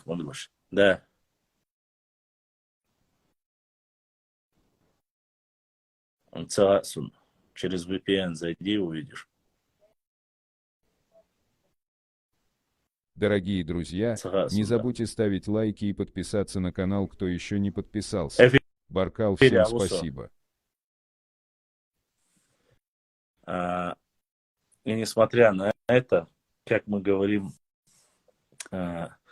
если будут подстегиваться вот такие моменты, конечно же, это, надеюсь, я думаю, что именно таким способом очень многие начнут хоть с такой поддержкой больше и быстрее развиваться. И от Хамзата мы получили еще донат. Хамзата Духуахуэл, да, Саадуэл. Правда, не написано какой тэп, я не знаю, но Хамзат задонатил. Хамзат Асланович, да, Саадуэл, Булдичнак, Эзерка, Саудолитил. Огромная благодарность всем, кто поддерживает наш канал, помогает нам понемногу. Это очень важно и нужно. Благодаря вам мы существуем. Вот, по языку я ответил. Дальше мы продолжаем экскурс. Это при изучении, будь то Бершейх, будь то Ушурма, будь то шейх Мансур, первый имам Кавказа, будь то Бейбулат Таймиев, кто бы это ни был, Ауховский Ибраим тоже задонатил. Аухай, Саламаша, Лукшигда, Саадуа. Бенову Иба. Бенову Адересхар, Саадуа. Что бы то ни было, что бы ни происходило, в основном те проблемы, которые возникали у нас с нашими национальными лидерами, всегда проблема была в том, что какие бы мы ни ставили правила, Конституцию, что бы мы ни делали, мы всегда в основном нарушали его, не соблюдали его. И это есть самая большая ошибка. Для строительства какого-то государства, Заур, брат, дошло все, да, Духуахуа, для строительства какого-то государства, я не знаю, древнее государство будет то или другого, если мы сами собираем, делаем, так сказать, в трудах какие-то наши ученые собрали Конституцию, собрали Мехкел, парламент. И если мы сами этот демократический институт, при создании которого выработали какие-то основные законы и сами не соблюдаем, то почему мы всегда ищем причину и проблему в завоевателях? Знаете, все демократические государства, которые находятся, без разницы, да, самый оплот демократии, самый древний считается вообще, кто у нас считается самыми древними демократами? Ну, греки, да, греки, потом уже юриспруденция, и юрисдикции, и все остальное, это римское право, потом, ну, и остальные дальше уже идет, да, ближе к 15-16 веку, это считается Скандинавия, потом Англия, где бы что ни было, для того, чтобы навести порядок, всегда нужно соблюдать законы, которые избраны этим народом. Вы должны это понимать. Мы же не ценим, у нас, я никогда, вы знаете, что я в новейшую историю не вникаю и не залазю туда, потому что оно слишком близко к нам. Но мы должны подготовить общество к тому, что мы должны читать законы и должны знать их, если мы сами подписались под это. Если мы являемся полноценными гражданами государства, мы должны соблюдать правила. Мы не можем всю жизнь на авось идти, а иначе в будущем никакого будущего просвета для нас не будет. Мы цепляемся к языку, но, то есть мы цепляемся к государству за то, что якобы язык умирает, и об этом говорят все международные более авторитетные организации, но мы сами не изучаем этот язык, глубоко не изучаем. Вы видели, когда мы я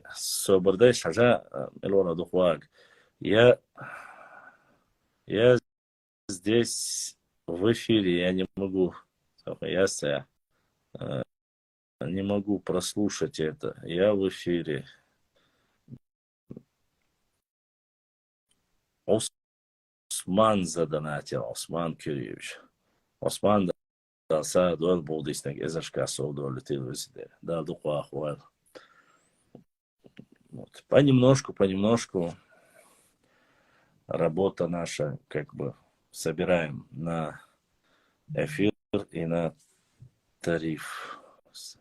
Вот я не могу сейчас прослушать, и я не знаю, Ойс, я в эфире, я написал, ты все равно пишешь мне, это бесполезно, чтобы это не было.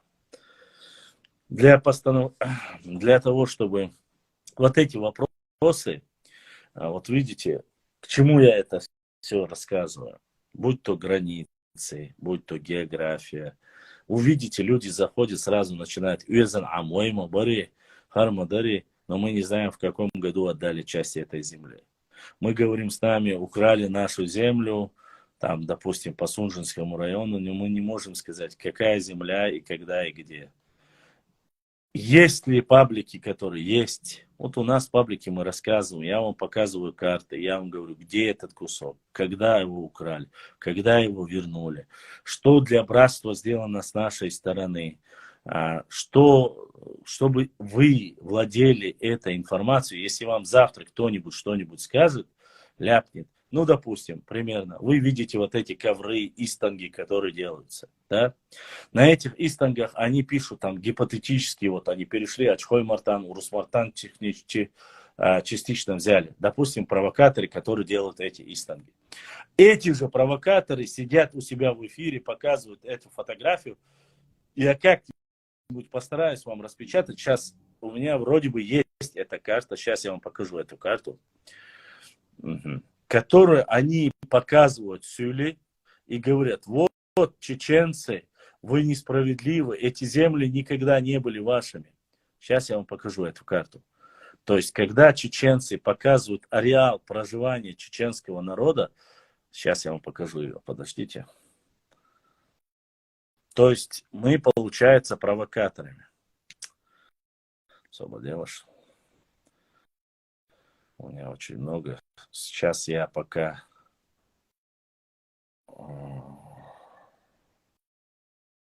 Минуточку. У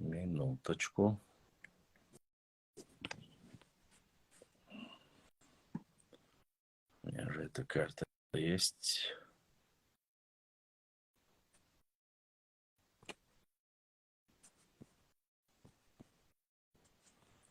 Так, Соболь делаешь, я не знаю у вас.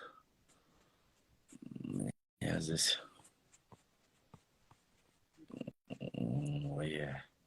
يا لا مخليه القيالة محانور. Так, сейчас мы вам покажем эту карту. Надеюсь, покажу.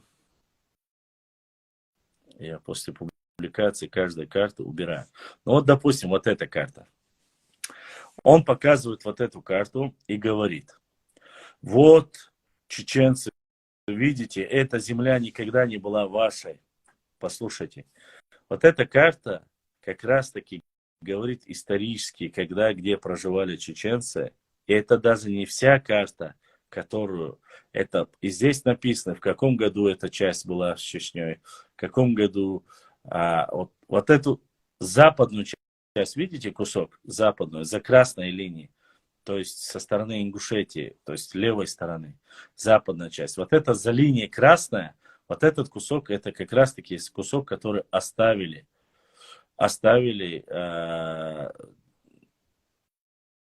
Ингушетии.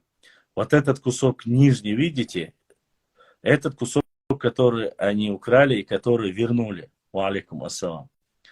Вот здесь с правой стороны это Аух, Хасавюртовский район. То есть это показываются места, в котором проживали и проживают. Вот настоящая карта чеченская. Вот Росреестр, вот эта карта. Настоящая карта, которая на сегодняшний день. Как вы видите, да? И когда мы или наш народ показывает гипотетическое место проживания, место, где пребывали когда-то, и когда был выход к Каспийскому морю, они распечатывают эти карты, говорят, видите, какие они несправедливо относятся. У вас же никогда не было этой земли, вы же никогда не проживали. Выход на Каспийское море был. Остров Чечень есть до сих пор, хотя его пытаются переименовать. Пролив Чеченский тоже был, и в истории есть. И это написано не чеченцами, благо это написано теми российскими учеными, которые в то время и завоевывали, захватывали, как угодно, назовите Кавказ. И тут ничего уж нету, плохого в этом ничего нет.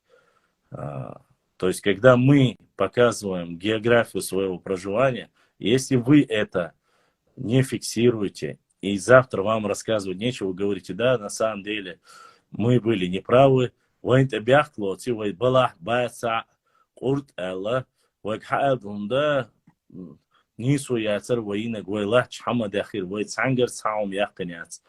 ни у кого ни куска, ни пяди земли не забирали. Никогда. А теряли ли мы? Конечно, теряли. Вы помните, какое настроение было у людей, когда они увидели вот эту карту?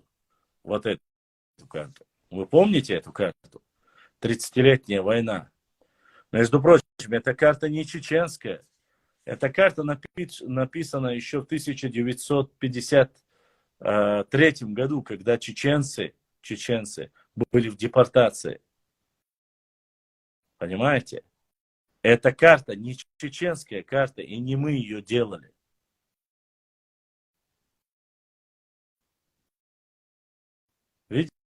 Видите? А панику какую подняли? О, это карта, выдумка, это и так далее и тому подобное. А кто выдумал? Ученые, советские ученые, которые напечатали ее. А может, у них есть обоснование ко всему этому? Опять же, мы согласились, мы промолчали просто-напросто. Хотя, чтобы вы понимали, это не единственная карта, на которых есть, допустим, даже у меня, есть иностранная карта, где точно так же до Дербента написано чеченцы. Опять же, мы не претендуем на эти земли. Мы рассказываем историю для тех людей, которые говорят, что вы только появились, вы только собрались и так далее и тому подобное. Чтобы не было никаких лишних разговоров. Почему наш народ, автохтонный народ Центрального Кавказа, который испокон веков здесь жил, а потом благодаря своему свободолюбию, своей воинственности, сокращали, довели до такой степени, что уже невозможно. И сегодня, если мы говорим, что да, когда-то у нас был выход на Каспийское море, да, когда-то мы граничили прямо, у нас граница была только с западной, с северо-западной стороны, только с адыгами. Кабардинцы это и есть адыги. А с западной частью с военно-грузинской дорогой. Где сегодня находится военно-грузинская дорога? И граничим ли мы сегодня с Кабардино-Балкарией? Нет, не граничим. Мы сегодня странным образом начали граничить с Осетией, там, допустим, с Моздоком, Ставропольским краем, с Дагестаном и с Грузией. Ну, не считая Ингушетии. Вот и все. В чем проблема? Мы же это рассказываем не просто так, не отделать нечего. Проблемы возникают и не только на этом уровне. Вот сейчас, сегодня мне прислали. Я хочу вам зачитать в эфире. Как бы это ни звучало, плохо ли, хорошо ли. Скрины присылают, люди работают, день и ночь работают.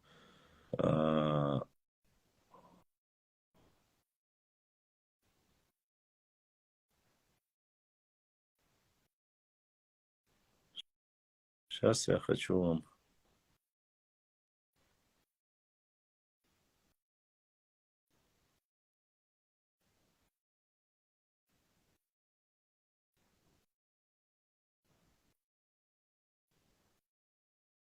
Так, сейчас.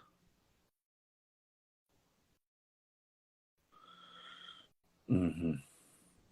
Задавайте вопрос, если у вас есть. Хотел вам зачитать, что заскринили. Опять же, начинают, когда я читаю такие вещи, говорят, неизвестно, кем написано. Вот, под постом у тот же Гаспи, версии, Мюжги, называйте как хотите. Да, вот каждый выбирает себе сам. Комментарий пишет некий Галгай Ари.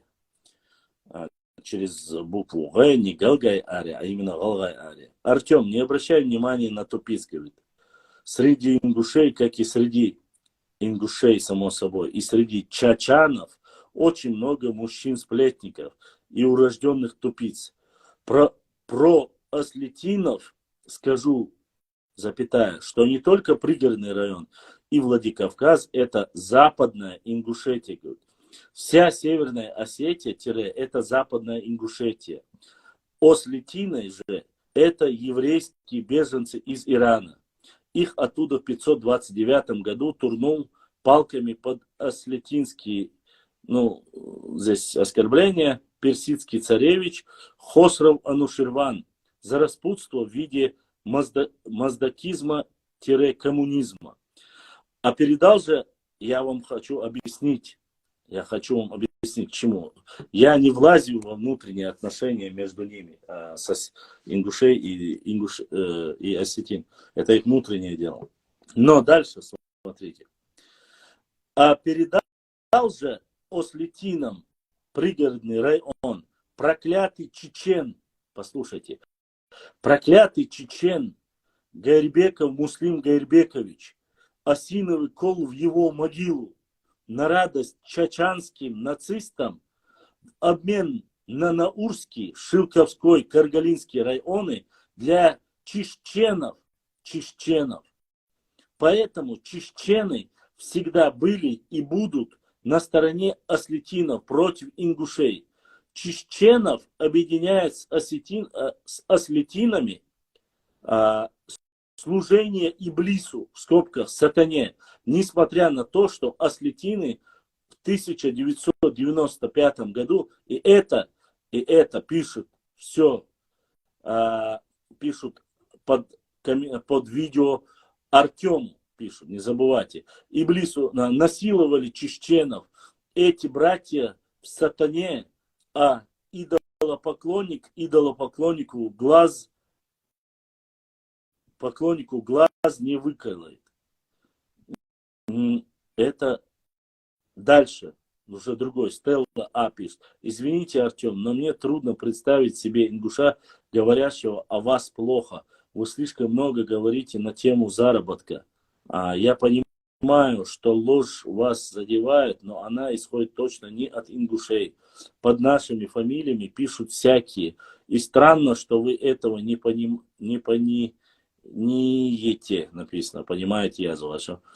Самоопределение хуже самообвинения.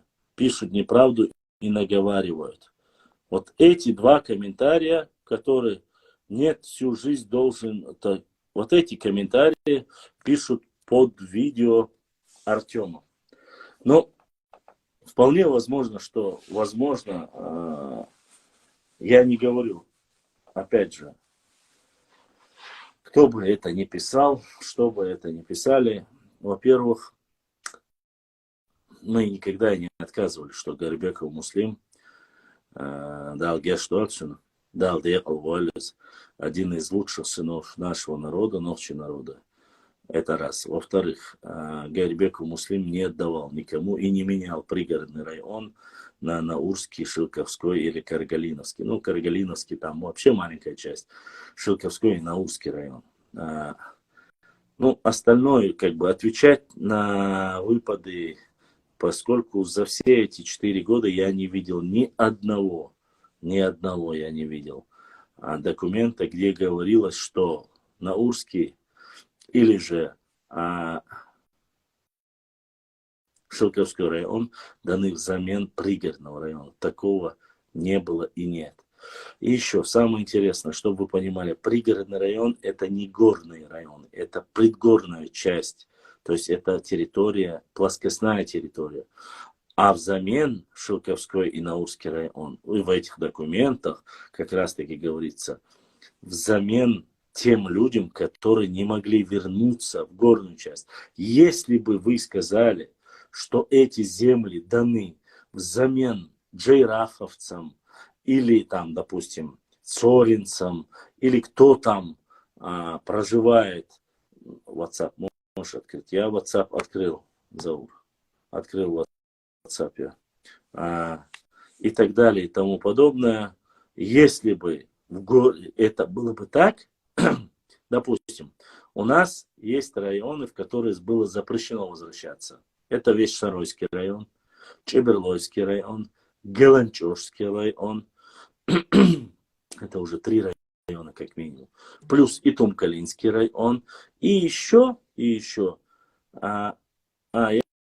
Я видел эту азбуку на чеченском языке, Заур, я видел это. Я уже публиковал эту картинку. Я публиковал эту картинку на арабском языке. Чеченская написано, чеченская азбука арабскими буквами. Я ее публиковал уже, Заур. Так вот, мы по горным районам. Все Чеберлоевские тайпы, без исключения, все Шароевские тайпы, частично, в основном, все Галанчожские тайпы, плюс мелхистинцы не имели права возвращаться после депортации обратно в горные районы. Запрещено было. И Тумкалинский район. То есть 5-6 районов, и все люди, которые оттуда спустились вниз, они должны были где-то жить. А пригородный район, чтобы ты знал, взамен, чтобы давать или нет, пригородный район — это плоскостная территория, то есть предгорная часть. Там, говорится, взамен горной части дали. И как бы вы ни вертели, как бы ваши аферисты не пытались это изменить, ничего не получится. Поэтому по поводу Гайрбекова, я думаю, кто бы это ни написал, в судный день ответит за оскорбление этого человека. И самое интересное, я еще раз повторюсь, кто в теме этих дискуссий, дебатов, вы говорили, что акинцы, илам акинцы не были чеченцами, и что они не чеченцы, что они отдельно или же в войнах и так далее и тому подобное. Чтобы вы знали, Гайрбеков чеченец, и мы от него не отказываемся, и этот же Гайрбеков является представителем тайпа Эхки, а точнее лам-Эхки, не ауховский, а именно горный лам-Эхки. И я показывал вам его родовую башню, которая находится, опять же, где? Правильно, в горах Чеченской Республики. Вот. И спасибо вам большое, что вы с одной стороны врете, и с другой стороны сами же вскрываете свою ложь. Значит, все-таки акинцы — это чистокровные нохчи. Потому что, а то вы, когда нужна была территория, говорили, что вам акинцы или акинцы, они ингуши, или же это отдельный народ. А сейчас, когда вы решили обвинить, вы не знали даже, что Гайрбеков Муслим является лам-Ахкой. Вы не знали этого. Но он лам-акинец. Но не зная одно, вы лишний раз доказали и показали, что Гайрбеков, являющийся мусульманином, несмотря на то, что в то время молиться было запрещено, у современники, те, кто выжил, то есть живой еще с тех пор, рассказывают, что у Гайрбекова, муслима, у него в кабинете был молельный коврик. То есть он делал в эти тяжелые времена, даже делал намаз. В советское время, когда везде проповедовался атеизм, когда детям там во время уразы заставляли пить воду или заставляли сосать конфету, чтобы они нарушили свой пост. В эти тяжелые, когда стукачили друг на друга, что вот у них маулид или у них зикр, в это время он был верующим мусульманином. С него-то не убудет. И плюс у Гайрбекова муслима не было никакого права отдавать или забирать какие-то районы, чтобы вы знали. Он исполнял определенную там должность, председатель комиссии или не комиссии. Все остальное решалось на высшем уровне, вы прекрасно это знаете. Так что вот такие вот, каждый второй. И самое, опять же, где это пишется? Под постом Артема. Если бы я вот такие посты вот оставлял бы, комментарии вот такие у себя бы, если бы я оставлял, такие посты. Или в Ютубе Ибраим не смотрел бы комментарии. Или я в Инстаграме оставил бы. Вы бы, наверное, у тебя там нацики сидят. Ну, посмотрите, здесь каждое второе слово оскорбление. Я от самого начала прочел, чтобы вы понимали, что там не только чеченцев, там и осетин первый, потом уже чеченцев обвиняют. Всех обвиняют, один он и белые пушистые, и они хорошие. Я опять же говорю, вмешиваться в какие-то отношения по пригородному району мы не имеем права, поскольку Ингушетия это отдельный субъект, и они сами должны решать свои проблемы в этом плане. А что касается доказательств, или этой фенечки якобы дали взамен, покажите. Уже на протяжении 4 лет мы просим показать использование слова в войнах. Вы говорили, что оно было еще до того, как появился Яковлев и Мальсагов. Мы просили показать это слово, в каких документах оно есть. Мы просили показать, где подпись Гайрбекова, что он соглашается оставлять пригородный район взамен там на что-то, на Урского или Шелковского района. Где это все, если у вас есть доказательства, покажите и заставьте нас признать, что мы были неправы. Во-первых, Шелковской и Наурский район, они входили в Грозненскую область. Та же самая Грозненская область выходила на Каспийское море, как во времена Терской области. По Сулаку, то есть по реке Терек, верхняя часть, то есть ее получается левобережье, и вплоть до самого Каспийского моря по Тереку уходила в Грозненскую область. И никто не возмущался. Вот. А Грозненская область, Грозный, столица, это нашей родины. И нам не надо рассказывать про историю нашего народа, опять же я говорю. Чеченская автономная область. Основные статистические данные. 1900... одну страницу ты мне прислал. И что? На 1929-1930 год. Издание комиссии 1930. У меня только одна страница здесь, то, что ты прислал. Валикум ассалам. Заур, ты мне азбуку прислал, вот здесь одна страница, основные статистические данные, список населенных мест, все. Вот. Я понял. Хорошая книга. Кстати, если я не ошибаюсь, у меня точно так же есть. Ибраим, если есть в Ютубе вопросы, задавай. Сейчас я пока как раз посмотрю. Хочу показать вам еще пару карт. Начинаю много рассказывать и забываю сразу все. Ага, сейчас я вам покажу.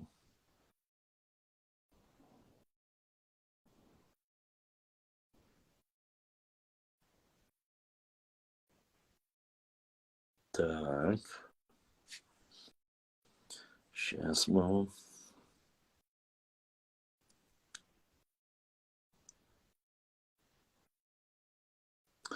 Вы не представляете, какие только ролики, фотографии мне не присылали.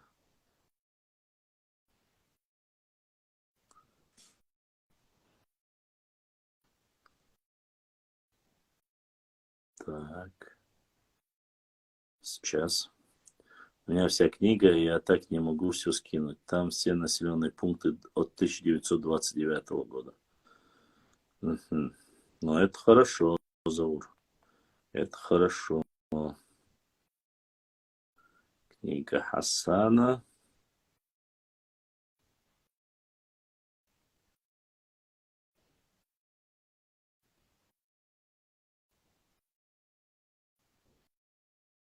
Так, сейчас. Кстати, карты я вам сейчас тоже покажу. Интересные карты.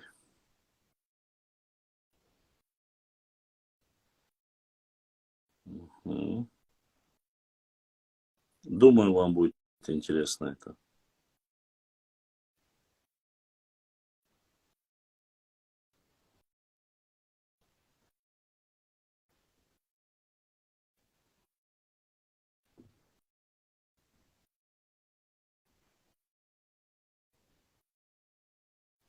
Вообще, по сути, карты, которые я закидываю всегда, вы лучше смотрите их. Много интересного и нового найдете на них.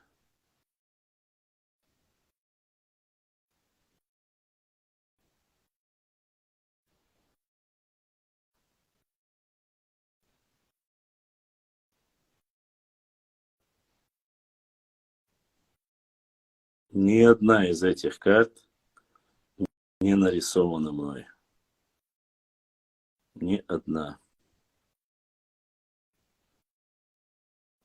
Или я их купил, или я их общее на 1492 тысячи. Угу. Дорогие друзья, Сейчас, не забудьте ставить подождите. лайки и подписаться на канал, кто еще не подписался. Баркал, всем спасибо.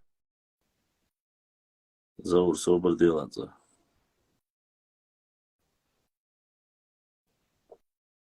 Так.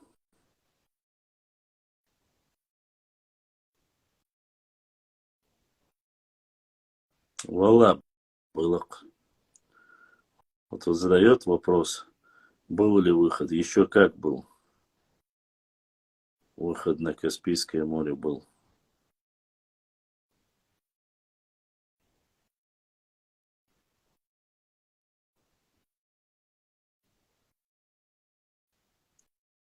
Ага.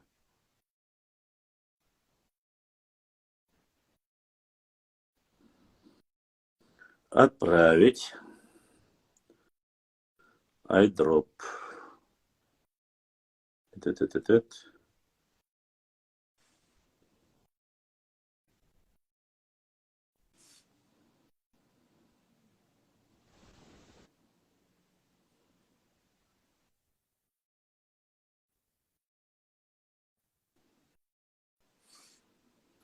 Мгм. Ну давайте теперь посмотрим.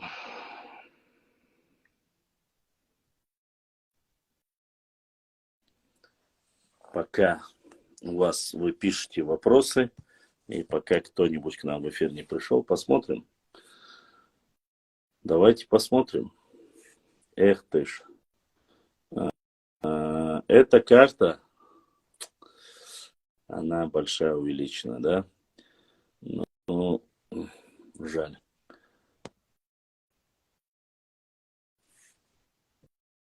Вот эта карта 1934 года. Сейчас я пока временно комментарии отключу.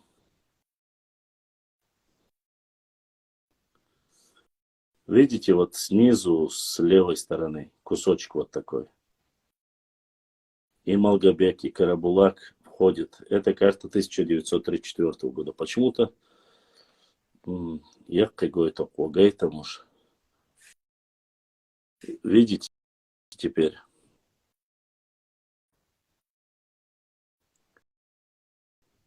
Асиновка, Слепцовск. Как бы сделать так, чтобы он... Это Чеченская автономная область. Жалко этого парня. Он уже здесь, наверное. Вот Ингушетия. Чтобы было понятно. Сунжа, Малгобек, частично Карабулак. Видите, эти территории все не входили в состав. Чтобы было понятно. Это не мои карты. Чтобы было понятно. Вот Ингушетия. Сравните вот эту Ингушетию с правой стороны. В 1934 году, когда объединяли. Какая была она? С левой стороны карта, какую они ее хотят видеть. И какой она стала фактически без нижнего куска. Всем вам это видно. Видите? То есть зеленая часть. Еще хорошенько просмотрите. Правая карта это до объединения с Чечней. И то, что им передали в 2018 году, и левая. Все прекрасно видно. Ничего выдумывать не нужно, ничего сочинять не нужно. Да, кстати, на этой нижней карте как раз таки, почему нижняя часть Ингушетии кажется большой здесь-то. Не забывайте, нижняя часть это пригородный район в составе Ингушетии. Вот нижняя карта, правая карта, правая с этой стороны. Она еще с куском пригородного района. Поэтому она кажется такой большой. А без куска она будет такой же, как я вам показывал. Левая карта, цветная. Это так, как она выглядит. Штрихами закрашена. Это пригородный район. Указкой, где указывает. Остальное все. Посмотрите, какой кусок. Огроменный кусок Сунжинского района. После разъединения оставили им. А потом еще говорят, что мы поступили не по справедливости и так далее, или по шариату и так далее и тому подобное. Вот она, Ингушетия. Чтобы было понятно. Вот этот кусочек справа, с правой стороны, видите кармашек? Где временным пунктиром еще указано вот этот кусочек. Этот кусочек Чечня. Верхняя, там, где моя фотография стоит. И сзади вот контуры карты Ингушетии. Отторгнутые земли, это он показывает пригородный район. И вон в верхней части, где Малгобек в Седах, видите, пунктиром стоят. Это, опять же, это газета ингушская, не чеченская. И на этой карте уже видно, какая территория была в то время. Ладно, выберем другой объект.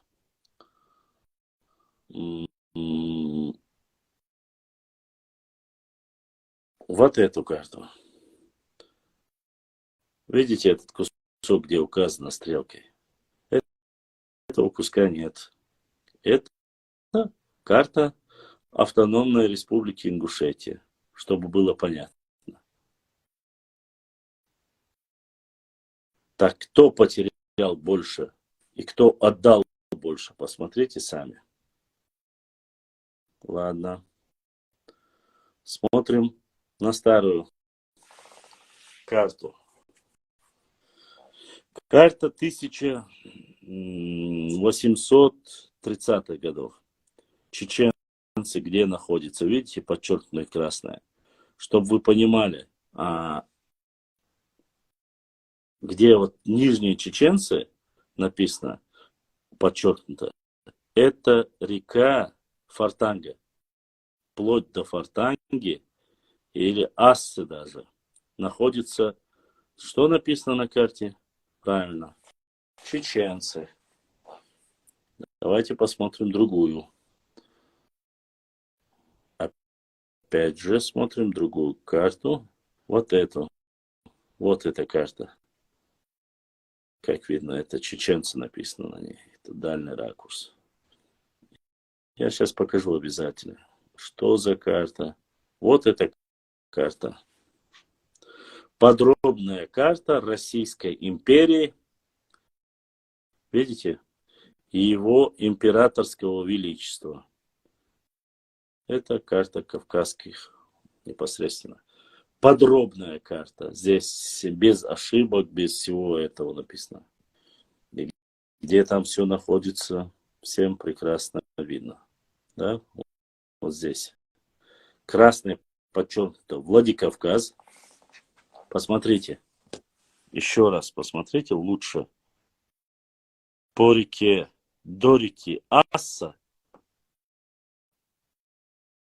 чеченцы проживают. Посмотрите.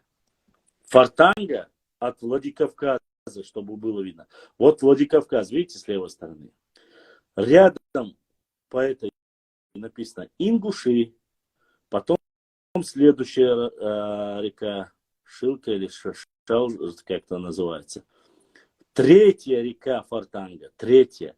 А чеченцы проживают от реки Асса и до остального. Чтобы было понятно. Это подробная карта Российской империи. Так скажите, кто? Это как раз таки включает в себя галашки. Тоже написано, что проживали там чеченцы. Это же не я, как бы. Вот такая карта. Но это информагентство выдало, видите? Опять же смотрим, где Чечня, где Ингушетия. Это более современная карта.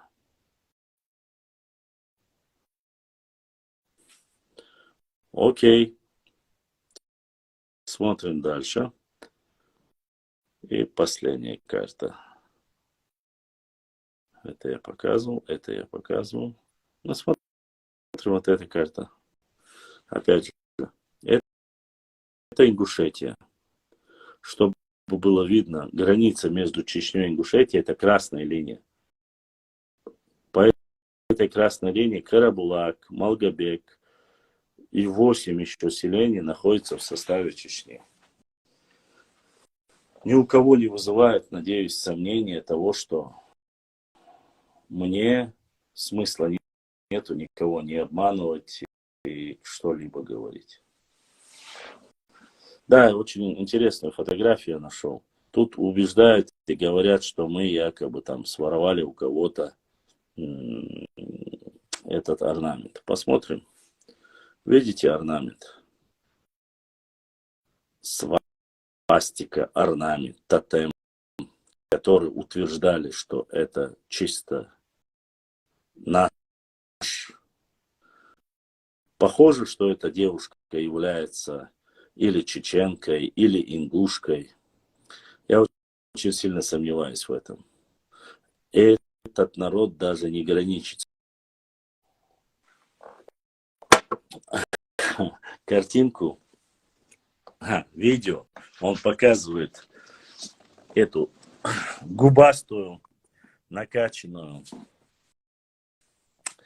Помните, года 2 тому назад. Сара хайо, шерсун тецавок стагбе анкей баншьош.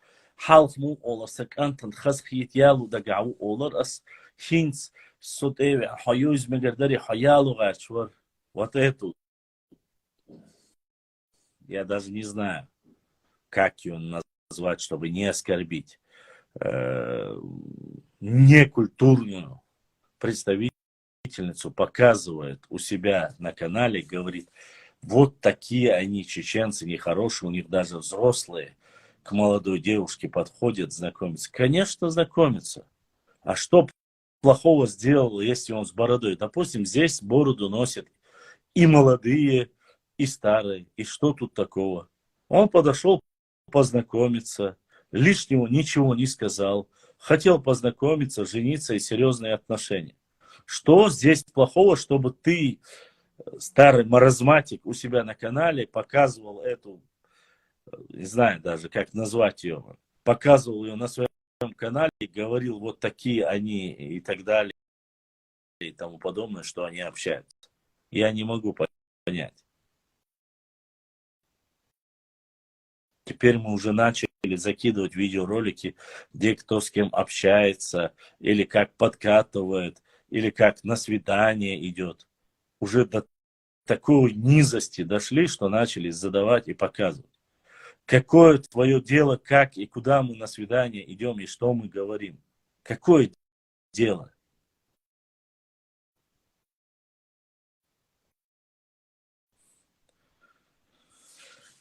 Вот. Ну, сейчас это, знаете, искать грязное белье, выкладывать, ну, давайте, хорошо. Если я говорю, говорите, и с той стороны есть, и кто с той стороны здесь сидит и показывает, что кто-то там на свидание пошел, или как он что сказал, выкладывать видео. А видео разные-то есть, больных-то людей много, и они не выкладывают их. Вот сами судите. Ах, нужны ли нам враги или кто-либо. Многие осуждают и начинают говорить, вот ты каждый раз опровергаешь, а зачем тебе нужно, занимайся. Хорошо. допустим, вы правы.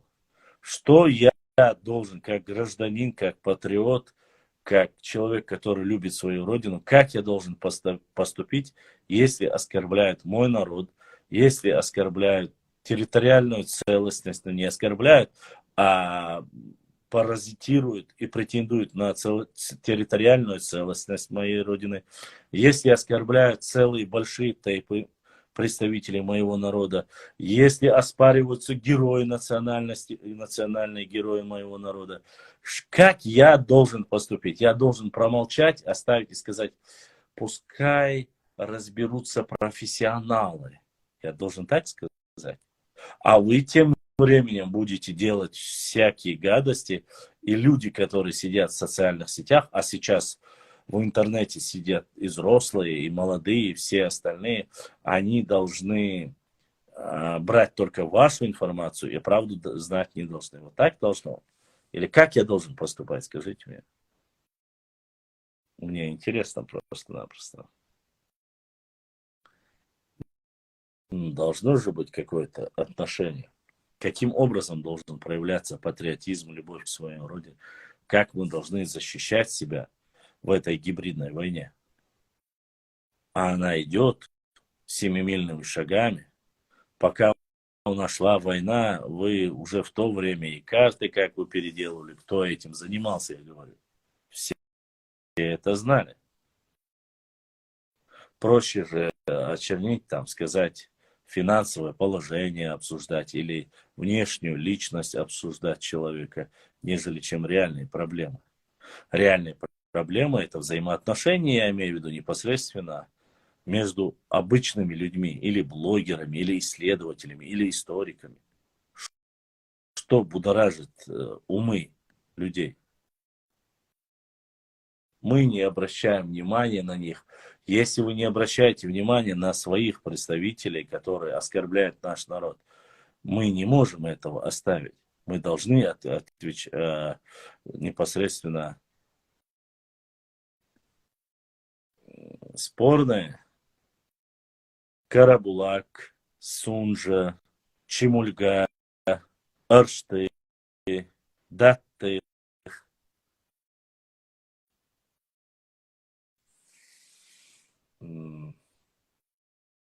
Акиюрт, Троицкая, Вознесеновская.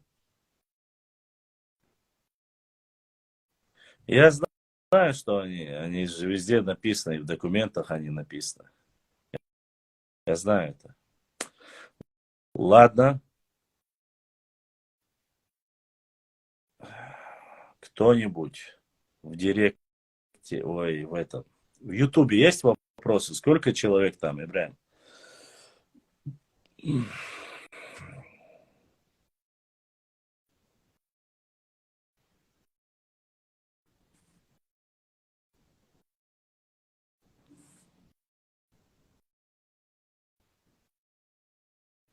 Башлам Сюэльжа, он Сунжа или Сунжа от Сюэльжа?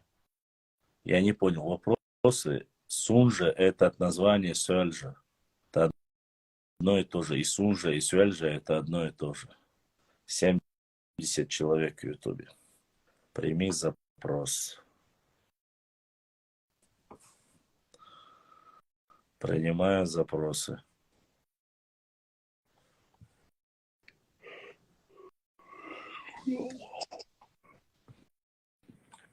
Başla. Ладушу. Salam marshal doğru. Дали сам маршал. Так, выбор. Акиюрт. Да, Акиюрт. Да. Это Чечня. Чемульга Баря. Это Чечня. Это просто, чтобы людям понятно было. Так. У тебя на компьютере или на книге? Не, это в компьютере у меня. Это основные статистические данные и список населенных мест Чеченской автономной области на 29-30 год. Издание плановой комиссии исполнительного комитета у меня. Сейчас я зачитаю, откуда эта информация. Так.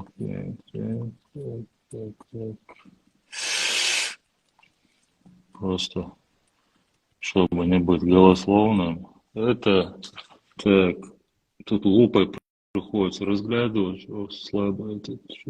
Так, сведения об административно-территориальных изменениях Чечен области, происшедших по постановлению в ЦИК РСФСР от 14.11.29 года. Это вот последнее изменение. Тут есть все сельские советы, все села, все... Малгобек куда входит? Смотри.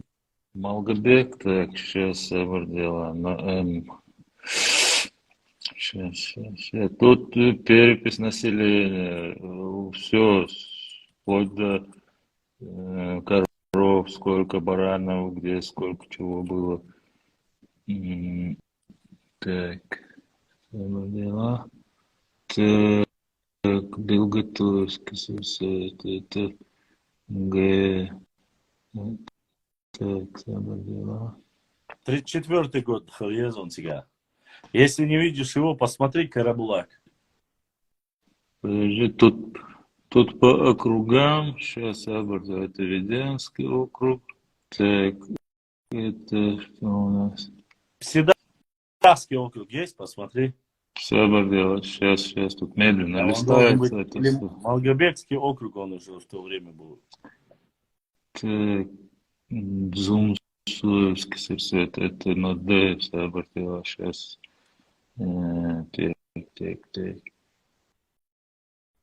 Слепцовский сельсовет есть. Так, Чеченский, так, Сунжинский Слепцовский. район, просто посмотри и скажи, какие села входят в Сунжинский район.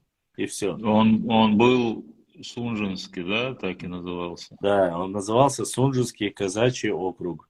Потом Сунжинский район. Так.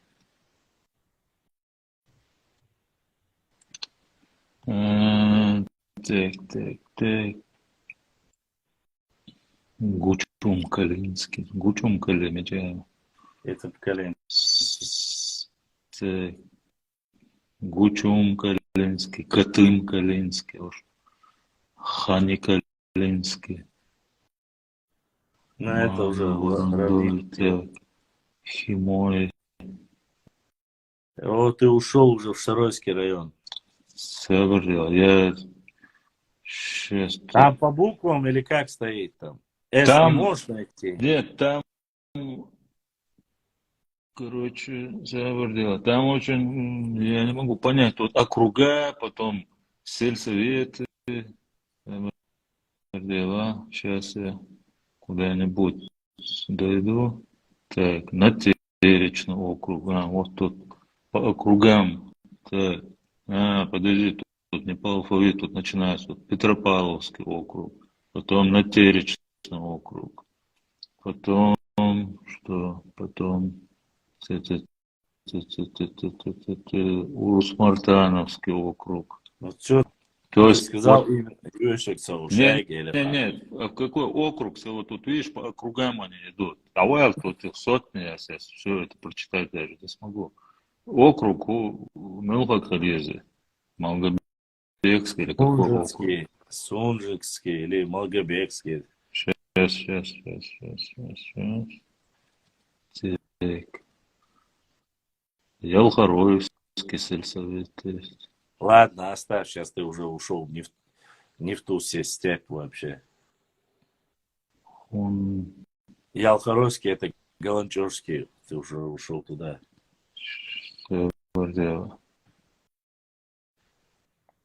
Короче, я постараюсь тебе это все перекинуть. Тут Да есть у меня, я видел эту книгу, есть у меня. Информация у меня есть, я просто для зрителей думал, чтобы ты сказал, а так. Я вот этот... Все есть.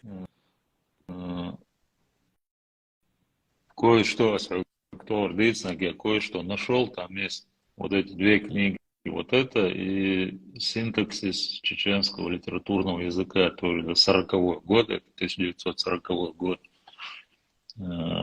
Синтаксис чеченского литературного языка. И вот этот перечень всех населенных пунктов там, с населением, со всеми делами. То есть это уже там других подтверждений не нужно. Все, что тут есть, это уже после того, как были установлены эти сельсоветы, все переписи, перечни, все села, 174 села на тот момент, как бы. То, вернее, не 174 села, а тут 174, вот, блин, я тут не могу разобрать. То есть, как бы, мест, 174, как бы, районов, что ли, и какие села там. Да не может быть 170 Нет, районов. не районов. Тут вот в книге так написано. Вот, допустим, вот номер 74. Село Истиси, хутор Я понял, это уже, Ильчик, да, хутор это то, что Джигурты, что-то, короче. И вот, понимаешь, что за одним номером там может быть несколько сел, даже 10. Вот, я места. знаю это. И вот таких 174 пункта. Это ясно. Вот. И последняя страница Олша. Если ты говоришь, сейчас я тебе скажу. Последняя это Чемульга, предпоследняя это Акиюрт, Вознесенские Они- промысла, Вот, они кому? станица, это Чечня, Вот, я знаю. станица Станица. Вознесенская, хутор Вот, Давыденко, станица Давыденко. Асиновская, Нестеровская, верно. разъезд Карабулак. Вот, Карабулак тоже. Карабулакский сельсовет, станица Троицкая, Вот, Слепцовская, Маковкин, вот. Слепцов- Кому так, относится Слепцовская? Чечня. Вот. А сейчас к кому относится Слепцовская? Ингушетия. Правильно. Валерик. Так, Ну, вот Валериками так. Ну да, я просто читаю подряд. Хат или хут, сокращенно. Разница. Урлан. Сулейман Али. Чижиркан Али. Старый Очхой Мартанчу. Ашхочу. Ну, это уже дальше не важно. Ты уже прочел, это уже все понятно. Остальное не важно. Это главное, первое, то, что было, это... Еще это все, это Чечня. Это книга о Чечне, о населенных пунктах Чечни, населении, и туда, и вот сюда, всего мужчин и женщин, как бы тут, то ли это так раз, что-то там по рабочей силе, не знаю, как это тут распределяется. В каждом селе даже население и того, так, 185 974, 183 787, 178 тысяч, общее 361 тысяч, за исключением Мунадинович, за исключением Минадинович. Короче, все есть, о чем тут говорить, это не нами написано, это вот еще раз читаешь, у кого-то есть сомнения, есть сведения об административных, территориальных изделениях Чечен области, по постановлению в ЦК РСФСР от 14.11.1929 года. Да, уже миллион раз их уже публиковали, они знают прекрасно. Просто нужно говорить. О чем речь? И почему-то эта книга находится у кого-то в Италии. Италия, муха, что-то, в каком-то архиве Италии.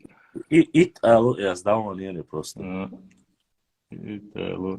Так, предисловие, оглавление. Так, тут есть, естественно, вот оглавление, естественно, исторические условия населения и так, естественно, так, предисловие. Естественно, исторические условия населения и во Чечне, хозяйство, наверное, да? Угу. Естественно, исторические условия населения и хозяйства Чечни. Население Чечни по данным переписи 26 года. Хозяйственная деятельность населения, статистические таблицы, демография, сельское хозяйство, список населенного мест, сведения о административно-территориальных изменениях. Так.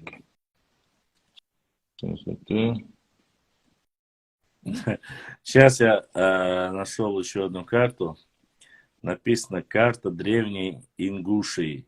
Составлена по известному грузинскому, по известиям грузинского царевича Вахушти Багратиона. Орджоникидзе, 1937 год. 37. То есть это уже после объединения Чечни и Ингушетии. Они пишут, что это древняя Ингушия написал. И здесь написано самое интересное. Вплоть до ангуштовцев написано черкесы.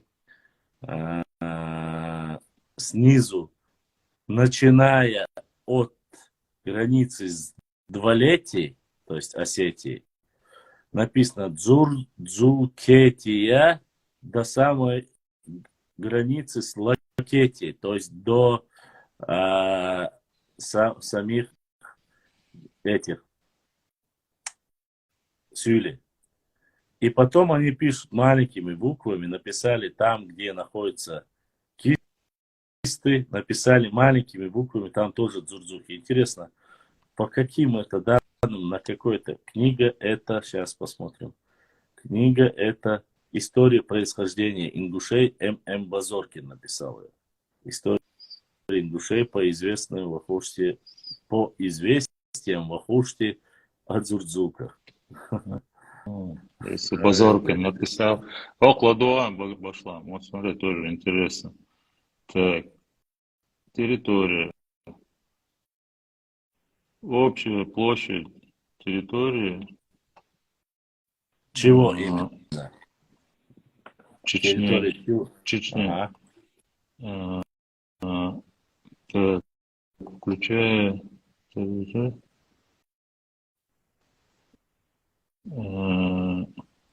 Общая. Скажи, общая. Это так, тут старым языком вот этим еще написано, что Революционный. так, сейчас сообразил, я сейчас вот эту автоматический увеличитель включу. Да, брат, у тебя со зрением совсем плохо. Да, с зрением понятно, плюс еще вот этот, она сжатая, мне приходится ее растягивать. Каждое слово.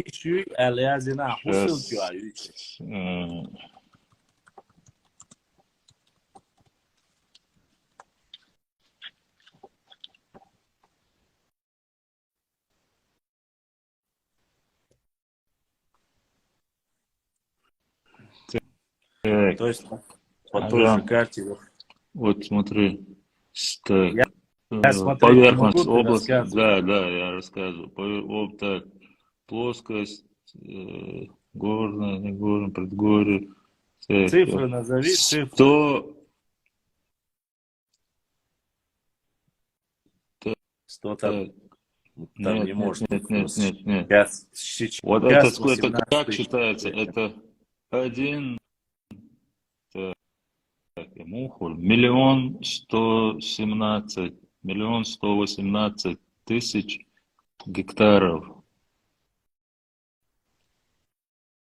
Квадрат, Это вообще ничего. так, квадратных. Заур, очень ссылку, я это еще и Бавик. Короче, Напиши просто ссылку на это, то, что ты где ты Тут- лазишь, ссылку скинь. тут, короче, чат. знаешь как, тут надо это все, так как о хозяйстве тут речь идет, это надо сейчас с калькулятором все умножать тут. Горные, Понятно, придворные, оставь. удобных, Сейчас это удобных ясно земель, всё. паш, Заур, усадьбы. оставь. Уже не нужно, Заур, слышь? Не-не-не, Просто дальше ссылку слушай. скинь. Смотри, там два параллельных хребта, Сунжинский и Малокабардинский, образуют Алханчурскую долину. В Гудермесском округе север с востока на юго-восток тянется Качкалыковский хребет между Это Сунжинским все уже хребтом и известные Козгорем, факты. главным Кавказского, Красиновская долина, Меня-Меня-День. Ну, Это короче известные говоря, факты. как... Ссылку на это, то, что ты смотришь, ссылку скинь прямо сюда. Это чтобы мне люди- надо, нет, это знаешь, как это нам надо с тобой после эфира. Мы с тобой свяжемся, я тебе дам ссылку, а потом объясню тебе, как Не, ее у меня открыть. это есть все. А, У меня это все есть. Мне это не надо. кому это надо? Вот в эфире просили люди. Заур, Хашволчин, ссылки это реал. Я тебе это написали в Да? эфире. У меня это все есть. Да. Ну, это надо со мной связаться. Вот, В директе напишите Зауру. Да, в Он директ, скинет. суть, это надо пошагово мне, чтобы я объяснил, как выйти на этот источник. Там просто все на английском. И, там так тяжело разобраться будет. В общем, это тот архив, который я тебе говорил. Я его нашел. Ага. Я обещал найти, я его нашел. Ну, хорошо. Дальше можно будет там еще смотреть. Хорошо. Вот, пока я нашел вот эту книгу и синтаксис чеченского литературного языка. Ну, эта книга, я уже публиковал ее уже. Она есть у меня на сайте. Публиковали мы ее. Ну, если кто-то не верит тому, что ты публикуешь, они могут посмотреть это сами. Башлам, Так. отключить. Как отсюда? Сейчас. Сейчас. Так, задавайте вопросы, если у вас есть сейчас. Сейчас хотел.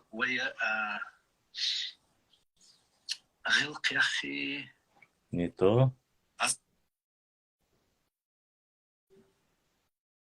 И вот продолжается там, например, Сейчас. в Ингушетии одно, в Осетии пишут, там, например, что вот крепость Владикавказ, когда была построена, там рядом с Владикавказом не было вообще ингушей.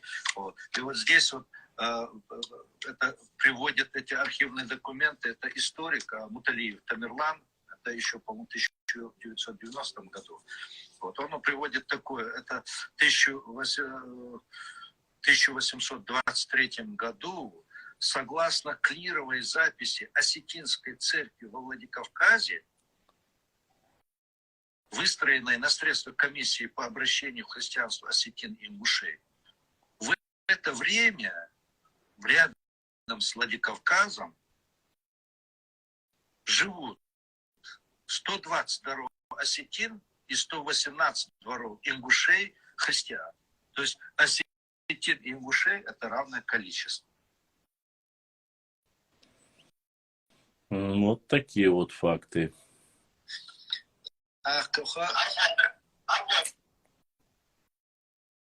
Здесь было про... Ладно, это не важно.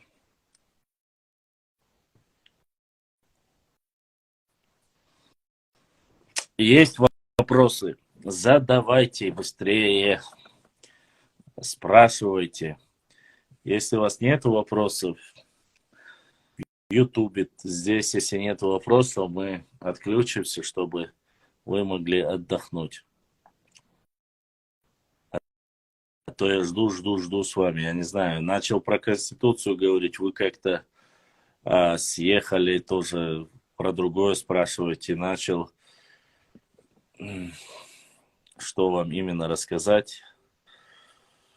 Как-то пытаешься затронуть не только исторические процессы, про тейпы, про князей, которые были инородные, как они появились, как их изгнали.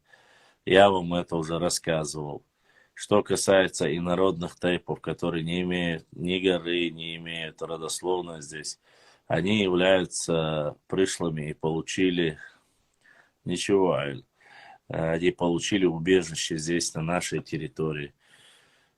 Проживают они здесь 7 поколений или 10 поколений, разницы нету. Они должны всегда понимать, что они живут на чеченской земле, что отношение, взаимоуважение должно быть к этому народу хорошим, в первую очередь, потому что не быть неблагодарным, это хуже всего. Потом, плюс ко всему этому, мы всегда говорили, обсуждали с вами о том, что... да, вроде бы сегодня я для вас приготовил информацию, важную информацию, которая была у меня даже. Вот. Я понимаю, что некоторые норнийцы пытаются сказать, давайте я вам перечислю количество людей, проживающих, это точные статистические данные, которые есть. Лялям Балаев. Так, если их было равное количество, кто кого ассимилировал? Лялям Балаев. Не понял, кто кого ассимилировал. Равное количество чего? Давайте скажу вам общие статистические данные. Лезгинов 196 на территории Чечни. Ингушей 2914. Татаров 2134. Турков 1600. Имеется в виду турки, здесь имеется в виду турки-месхетинцы. Те самые, которые перечислял наш Русик Мусик. Табасаранов 128. Нагайцев 3572. Сюли 4100. Всех вместе взятых на всей территории Чечни. Кумыков 8883. Русских, это с учетом того, что там военные, все остальные, само собой, 40 500. Это все население. Грубо, если говорить, 40, 48, 52, 55, 56, 58, 60. Ну, пускай будет 70 тысяч. Из 1 миллион 550 тысяч, 70 тысяч это инородное население. Это статистические данные Чеченской Республики. Плюс-минус это 2010-2014 год. Все население, которое я вам... Это официальные данные, которые я нашел. Которые было за... Это даже не 2020 год. Это 2010 год, чтобы вы знали. Вы представляете количество? Даже нету 100 тысяч инородного количества среди 1 550 000. И эта старая кляча, маразматик, сидит и говорит, что у нас там такое большое количество. 1,5-миллионный этнос чеченцев приняли, ну, даже не 10%, я не знаю.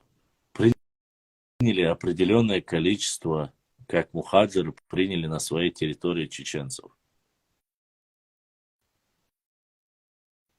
Нет, что это немного.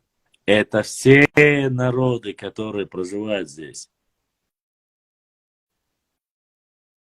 Масанах. От меня всегда, видишь, Сгрев, от тебя ничего не видно, Чеченхо. Не вижу от тебя вообще. Обратки не вижу, Мухаммад Чеченхо.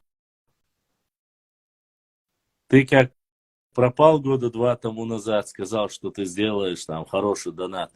И с тех пор тебя вообще днем с огнем не найдешь.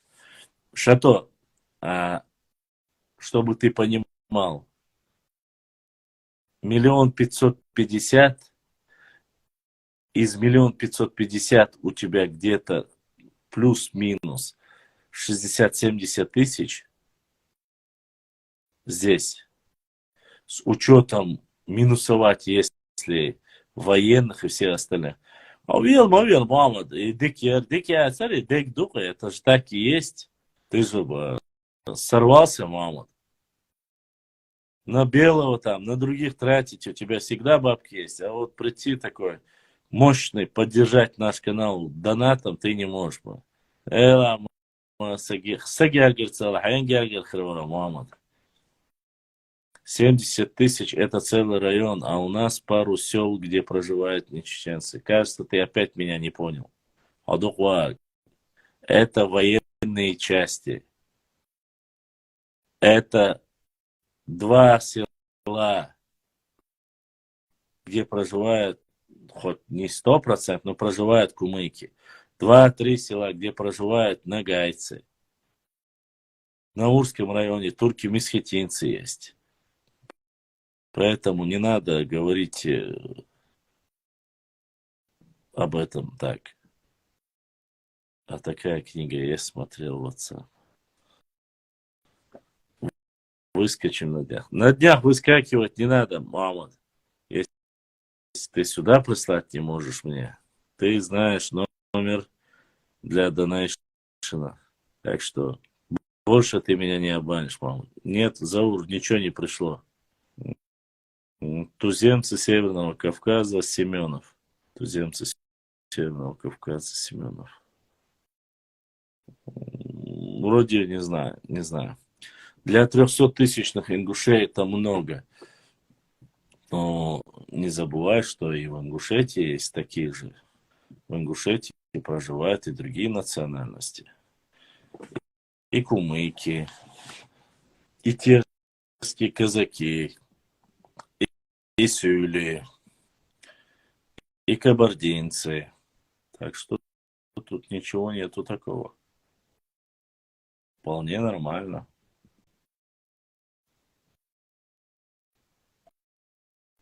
Так что и осетины тоже. Не так много, но есть. Так что этим упрекать не стоит. Что-то хотел показать. И не помню, что же я хотел. Ладно, оставим на следующий раз. Раз вы молчите, уже будем подводить итоги.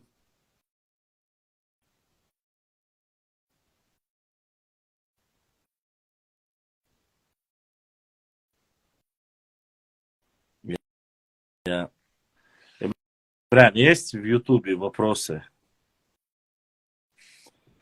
Тоже от чеченцев, 1895 год, Санкт-Петербург. Неплохо, неплохо. Так, сейчас я хотел еще посмотреть. Сейчас, пока я разговаривал с вами. Сейчас посмотрим. Я вроде бы...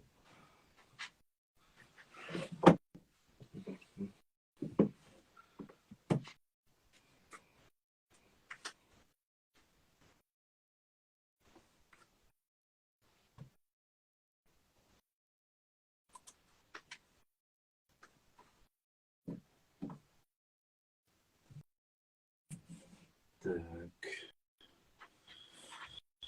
Чеченское оружие.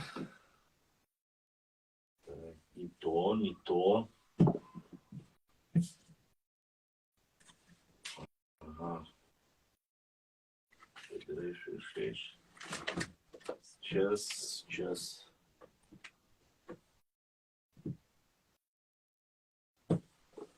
Что оно тут застерет?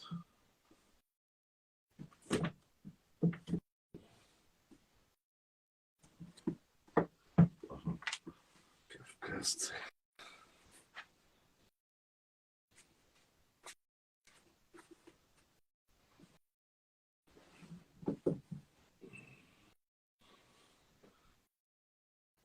Никола Макиавелли, государь.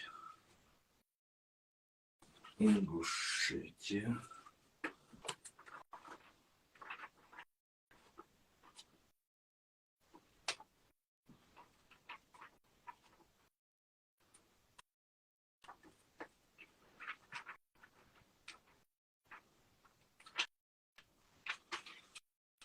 Так, заношу. Так, командир. Сейчас. Постараюсь найтись. Народов.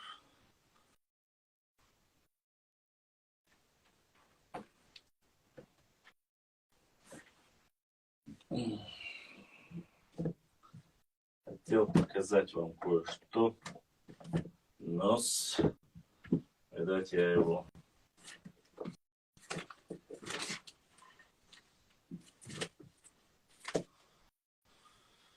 к сожалению с улицы.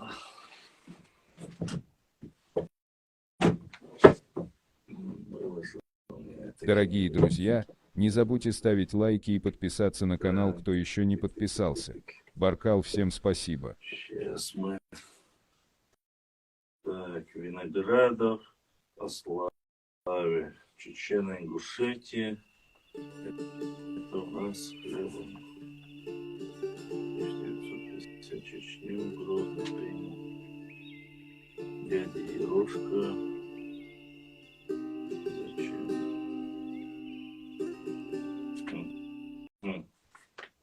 Это.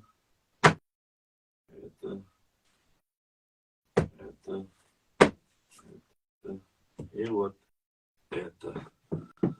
Подождите, минуточку. Лакуни.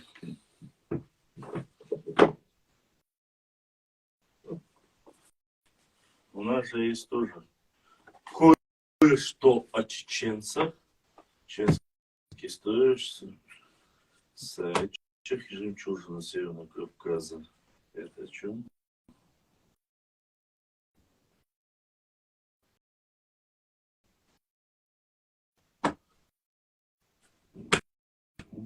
Вот есть.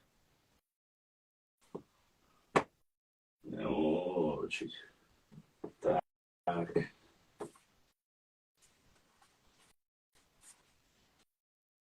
Защита интеллектуальная. Так. Прошу чуть-чуть меня подождать. И все будет.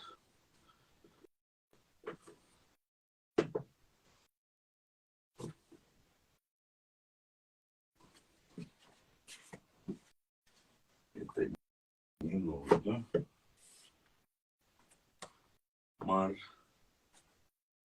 Так, вехи единства, путь художественной правде. И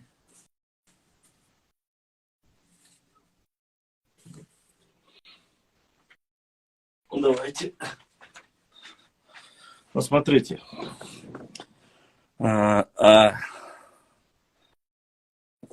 Так. Брат Башлам на той книге Нохчи Герз. Фото, картинки или чертежи оружия наших мастеров. Конечно, есть. Там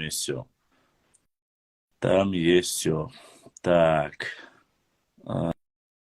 Тоже точно так. Дальше.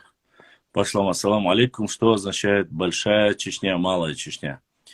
Большая и Малая Чечня, это деление на две части было. Большая Чечня это горная, это и Ичкеринская область, Курчулойский, Гудермесский, Веденский, все, что находится, так сказать, по правую сторону Аргуна, это была Большая Чечня в основном. Малая Чечня, Урус-Мартан, Ачхой-Мартан, Галашки, все, что находится от реки, вот, от Галашек и до, в принципе, и Шатой, по левую сторону Аргуна, реки Аргуна, это Малая Чечня входила. Мы все такие наивные. Этот безрусик на будущее работает. Кроме нас еще и другие народы слушают Бузика. Но это последний эфир в этом году. Омарша, да, в этом году это последний эфир. Смотрите, есть у нас очень интересные моменты. Вехи единства к 200-летию добровольного вхождения в состав России. Это очень интересно. Это книга, написана еще в советские времена против общих врагов. Как раз таки я хотел что сказать. Послушайте.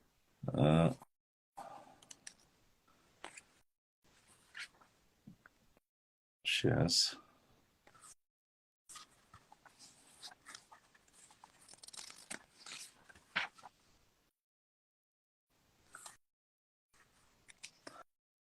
Давайте, Башлан, на вопрос не ответишь. Ваша хогала ашу аргун. Усугала ашу. Вопрос. Жима настроение с Хаелан. С Халир. Так, подожди, братан. Сейчас. Ты это к чему?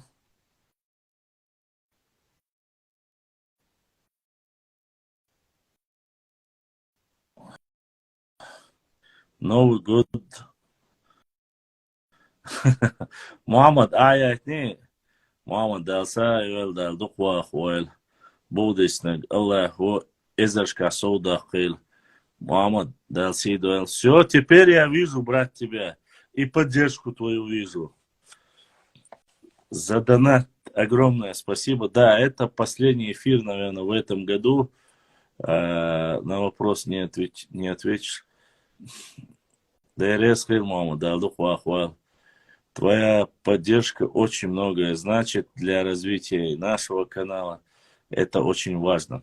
Я хотел, смотрите, у нас есть книга Мара «История Грузии и Кавказа по данным языкам». Вот здесь по языкам у нас есть. Есть книга «Жизнь картвельских царей». Опять же, история Грузии, которая тоже. Я вам показывал книгу Идриса Абадиева. Книга, написанная, это как раз таки мой брат Мухаммад привез ее из Тверской области. Отец будет доволен. Мухаммад Эресху, кстати, это привез вот эту книгу из Тверской области, Тверь, город, где находится, вы знаете, да? Привез мой друг Мухаммад, вот этот как раз Чеченхо, мой брат, прямо почувствовал. Вот привез вот эту книгу. Эта книга написана в 2004 году, когда шла война у нашего народа и проливалась кровь. В Твери, в библиотеке нашел эту книгу и привез, где полностью обливается грязью весь чеченский народ. Чтобы вы знали, это 2004 год. Об этом никто не знал. Но, однако, эта книга вот о вреде или пользе книг, нужны они, не нужны, что они могут сделать, это показывает. Понимаете? С Тверской области привезли эту книгу. Сколько там плохого про нас написано, это просто не передать. То есть настолько вот грязью облиты. И многие, может быть, и не знают. Мухаммад отец Игдох Маша Лула дал саду за поддержку Аллах. Многие не знают, но у нас есть еще вот такая книга. Люди удивляются, говорят, о, Башлам сочиняет. А зачем мне сочинять? Здесь есть книга. Средневековые погребальные памятники Чечни и Ингушетии. Книга 1985 года. 1985 года. Она уже настолько старая, что она пожелтела. И первое, когда мы открываем, это Мартанчуйский первый могильник в Чечне. Материалы раскопок 1970, 1977, 1978 год. То есть, что было найдено, какие захоронения. Это урус-мартановские захоронения. Здесь полностью описано, что было найдено, инвентарь какой был найден. Так, дальше смотрим, что здесь у нас.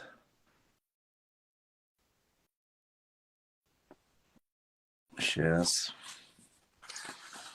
Здесь утварь, ножи, кинжалы, топоры, сережки, кувшины, огромное количество. Урус-мартановские могильник. Это чтобы было понятно. Это еще во времена Виноградова было найдено.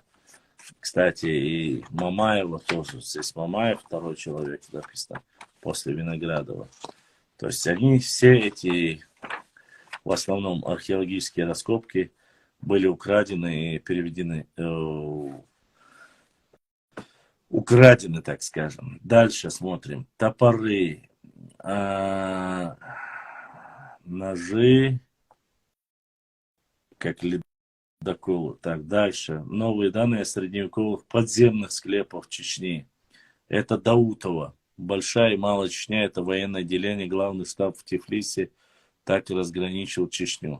Ну, это и есть военное отделение. Там они делились. Большая, малая, там мирная Чечня, там они много чего делали. Так, и дальше смотрим. Это новые данные средневековых подземных склепов Чечни.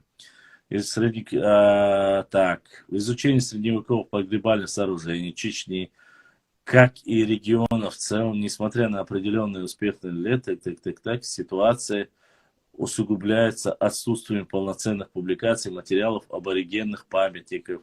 В ряде случаев уже добыто давно. Дай, Цеч-Ах, Эльстанжи и другие. Кстати, Дай здесь указывается, Цеч-Ах указывается как Чечня. Ушкалойский второй могильник.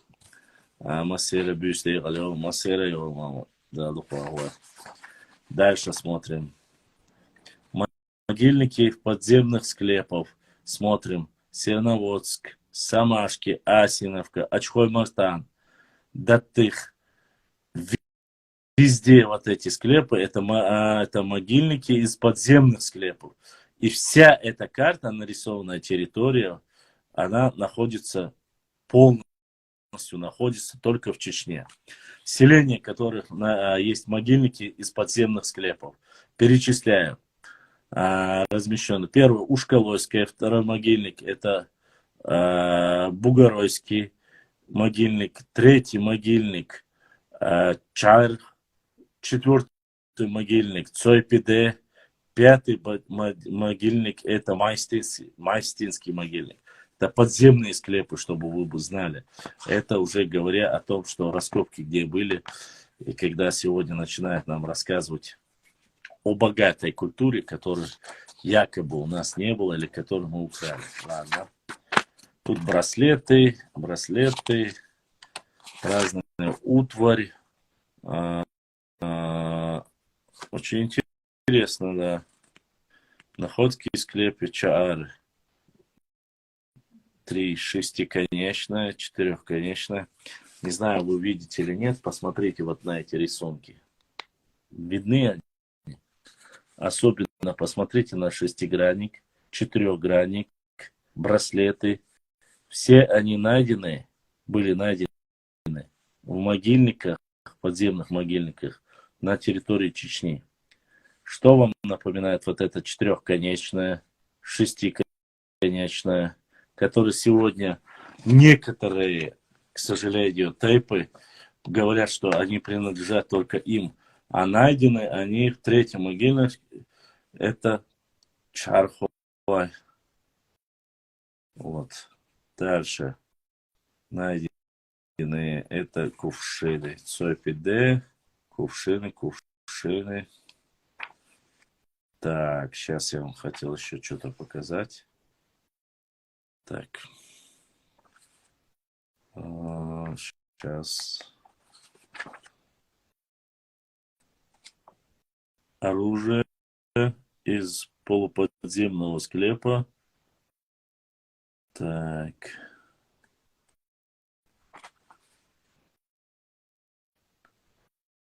Здесь мы наконечники находим. Ну и дальше я обязательно ознакомлю вас с ней. Посмотрим еще. Так, здесь есть у нас озеро Казиной Ам, Эзен Ам, самое крупное высокогорное озеро на Северном Кавказе, расположено оно на северном склоне Андийского хребта у самой границы с Дагестаном на высоте 1870 метров над уровнем океана. Площадь водной поверхности около 2 квадратных километров. Так, лежит это.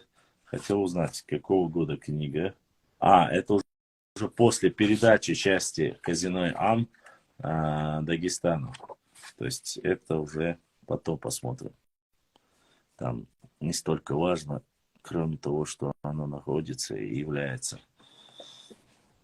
Сейчас хотел посмотреть. Саид Чахкиев написал у нас, здесь уже стихотворение «Танец Бога» и так далее. Вот эта книга, единственная книга, увидите, история, да, история Чечено-Ингушетии, это книгу использовали, это Яуз Ахмадов, это другой Шарбуди Бачуевич Ахмадов, это Асталов и это Исаев.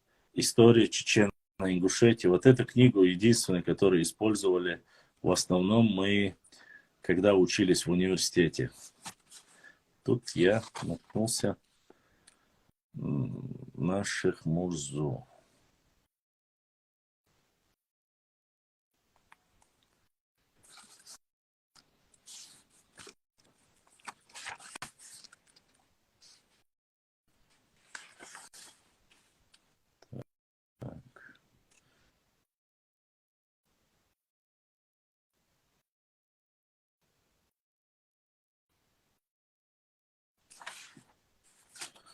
Книга эта напечатана в 1992 году.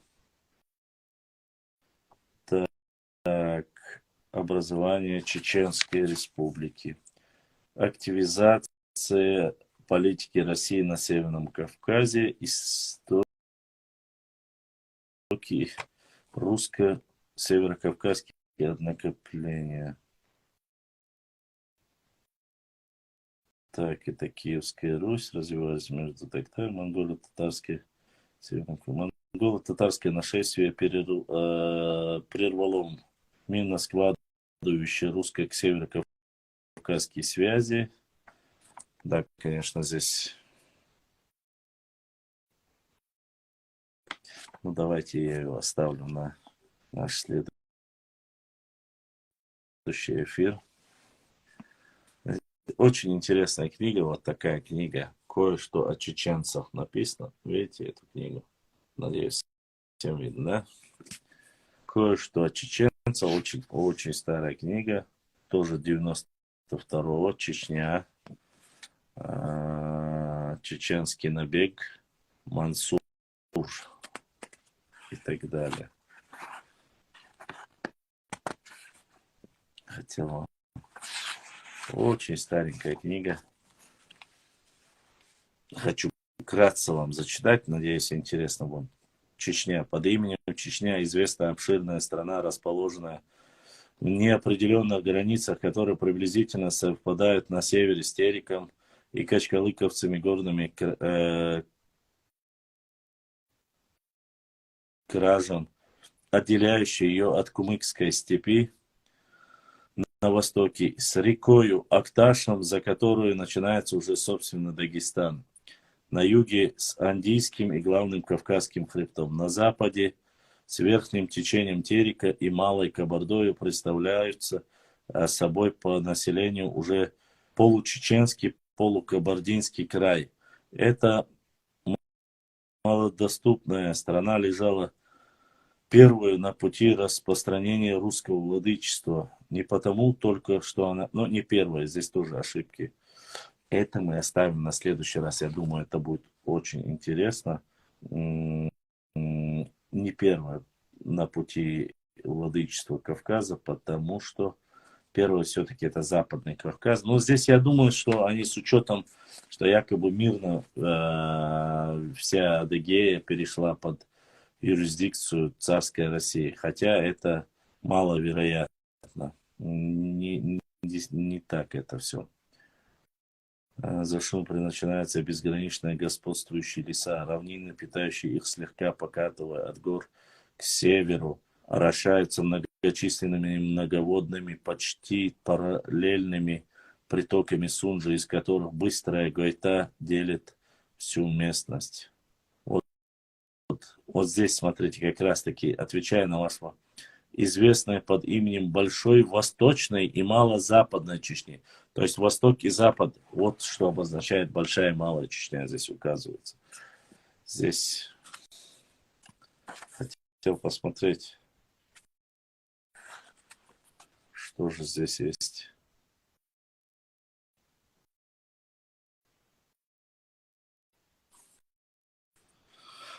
Про характер чеченцев. По характеру чеченец имеет много общего с другими горными племенами Кавказа. Он также вспыльчив, неукротим и легко переходит от одного впечатления к другому. Но в его характере нет такой благородной открытости, которая составляет характерную черту. Например, кровного кабардинца. Они коварны, мстительны, вероломны и в минуту увлечения опасны даже для друга, говорит. Как хорошо, как сильно нас любят, а, Башлам. Акташ, молочная река, протекает рядом с нашим поселком. Здесь чеченский набег.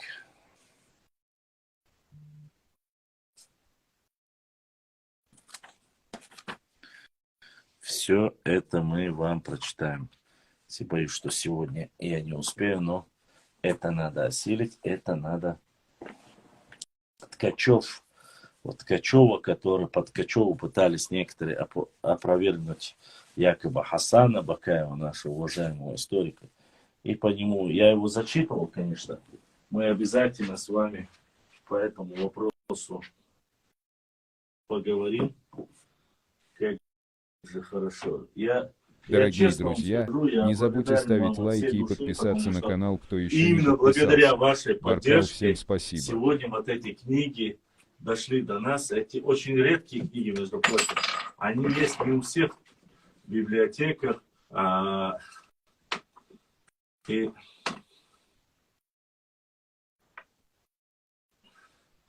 они есть не у всех в библиотеках. И я, честно сказать, думаю, что нашей сестре Нокчиюак, которая мне отправила донат и поддержала меня не один раз, а 2 раза. Я через Ибраима постараюсь каким-нибудь образом отправить ей книгу. Обязательно одну из книг, чтобы она прочитала. Это хорошая книга о нашей истории. И вот так, по крайней мере, те книги, которые я опубликовал, которые у меня есть там, или кто-то подарил 2 части, или 2 одинаковые книги, я их обязательно буду отправлять тем людям, которые непосредственно помогают, поддерживают нас, донатят, там, приглашают новых подписчиков, рассылки делают. Вот таким людям мы будем отправлять, ну, по крайней мере, возможно, каждый месяц мы будем отправлять по 1 или 2 книги. Я обязательно буду писать в директ этим людям, чтобы они отправили мне в адрес, и через нашу почту отправим. Если они проживают в Европе, я обязательно отправлю без всякого сомнения через тех людей, которые ездят у нас в Европу, таких немало, передам книгу, и чтобы обязательно подарили. Вот таким образом, ну, по крайней мере, я постараюсь как-то отблагодарить своих подписчиков, чтобы они тоже могли не только в Инстаграм прочитать коротко, что мы взяли из этой книги. Они могли ознакомиться с этой книгой более детально, чтобы, возможно, они тоже найдут что-то интересного и тоже опубликуют. Я думаю, что это нужно сделать, и это будет обратный, как бы, даст обратный эффект. У нас есть две книги по оружию. Это... Так, сейчас, подождите. Так, ладно, на следующее. Армия, чеченское оружие. Две книги есть у нас. Одна старая, одна новая. И мы обязательно с ней тоже вас ознакомим. Я постараюсь показать вам картины оружейников, имена, хотя я их называл, снова тоже как бы повторю. Так что первую на очереди, Ибрахим, нужно посмотреть, подумать.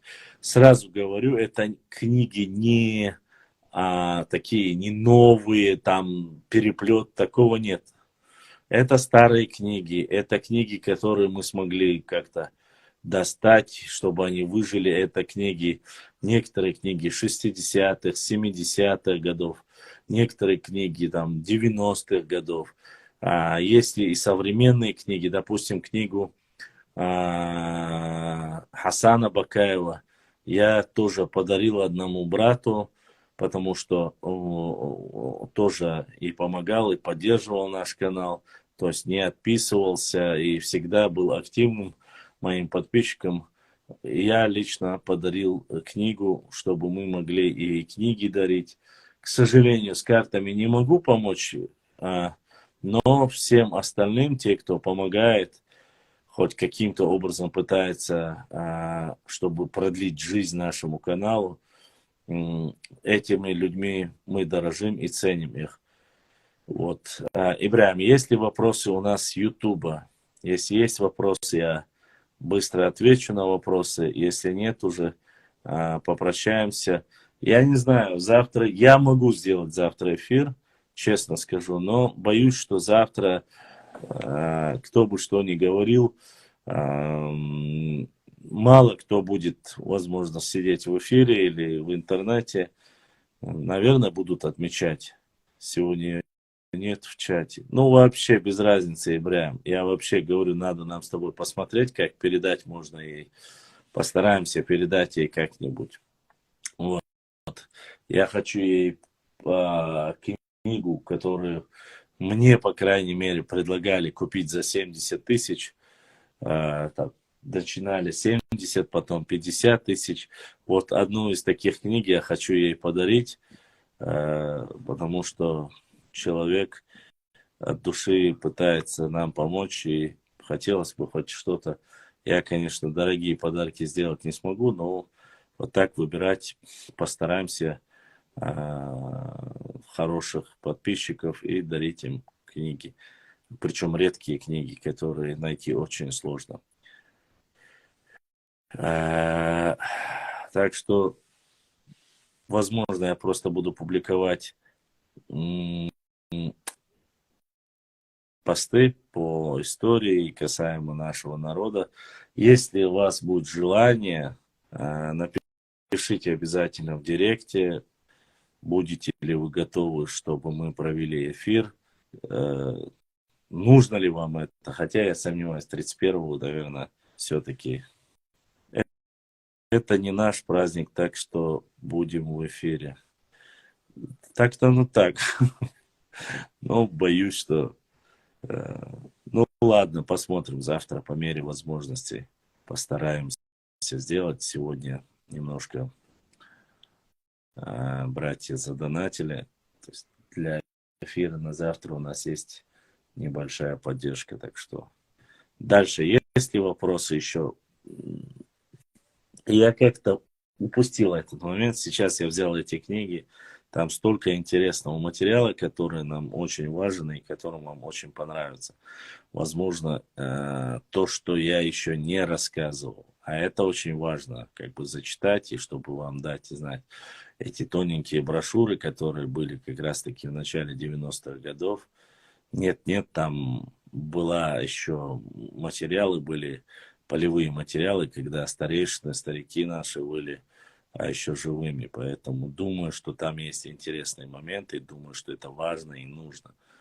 Там уже, конечно, вам решать, насколько это так будет донат, так что если настроение будет, делай эфир. Настроение у меня всегда есть, Заур. Есть настроение, есть материал, вот эти книги, которые мы с тобой смотрели, и то, что у меня, то, что я нашел. Материалов много, просто ты же знаешь пока, как возможности у нас, как говорится, небольшие, ограниченные, поэтому я говорю. Вот. А так сейчас вот эти 2-3 вот я взял, они еще и тонкие, это, то есть можно быстро зачитать, и чтобы сохранилось и запомнилось. И это очень важно. Книги 70-х, 80-х годов. Я буду, брат, если не пойду на свидание с ангелом. И я очень сомневаюсь, что ты будешь на свидании с ангелом в 10 часов ночи или там, я не знаю, в 9 часов ночи. Я сомневаюсь, что за ангел, который встречается 9-10 часов ночи, я не знаю. Если ты говоришь про сон, это другое дело. А так, я не видел свидания в 9-10 часов ночи. Это из ряда выходящий, вон выходящий. Ну да ладно. И, братья, есть вопросы еще наших братьев, сестер с Ютуба? Есть ли пожелания, что-нибудь, что бы они хотели услышать? О чем? Там есть и о Бейбулате Таймиеве, есть и о шейх Мансуре. Есть вот, или же определенные, может, периоды хотят узнать. Вы говорите, я же не знаю, вот, или мы просто тупо будем разоблачать ложь и эти Филькины грамоты, что вы хотите? Я про смерть. Умереть мы все успеем, поэтому не нужно спешить умирать, это нет вопросов. Сколько там человек, евреев? Может, они спать хотят, отдохнуть хотят. 2 дня подряд я мучаю его до 3 часов ночи. Нашел книгу «Народы России» 1877 года. Понятно. Неплохо. Нам нужны более ранние периоды, братан. 1700-е, начало первой половины 19 века. Это важно, это интересно. А вторая половина, это уже вот не столько свежо, как говорится. Того, что нету, нигде надо смотреть, братан. 50 человек. Ладно тогда. Ладно, друзья, я сейчас постараюсь тогда, не буду ваше время терять, да и у нас, как говорится, не без ограничений. Всем огромное спасибо. Благодарны всем братьям, сестрам, всем, кто нас поддержал. Дал Саэл. И всем точно так же не забывайте приглашать нам, но больше хочу узнать происхождение чеченцев. Что именно ты хочешь узнать о происхождении чеченцев? Я не понял, что ты именно хочешь узнать о происхождении чеченцев. Вот, о происхождении чеченцев на моей странице ты много чего найдешь. Боюсь, что и не хватит еще 3 часов рассказать. Книга «Утерянные реликвии по оружиям Исы Асхабова». Покажи. Сейчас покажем. Больше, чем рискова деда. Так.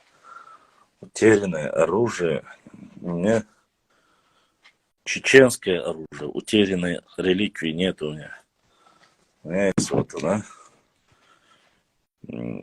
Сейчас. Чеченское оружие. Иса Асхабов. Есть такая. И есть вот такая.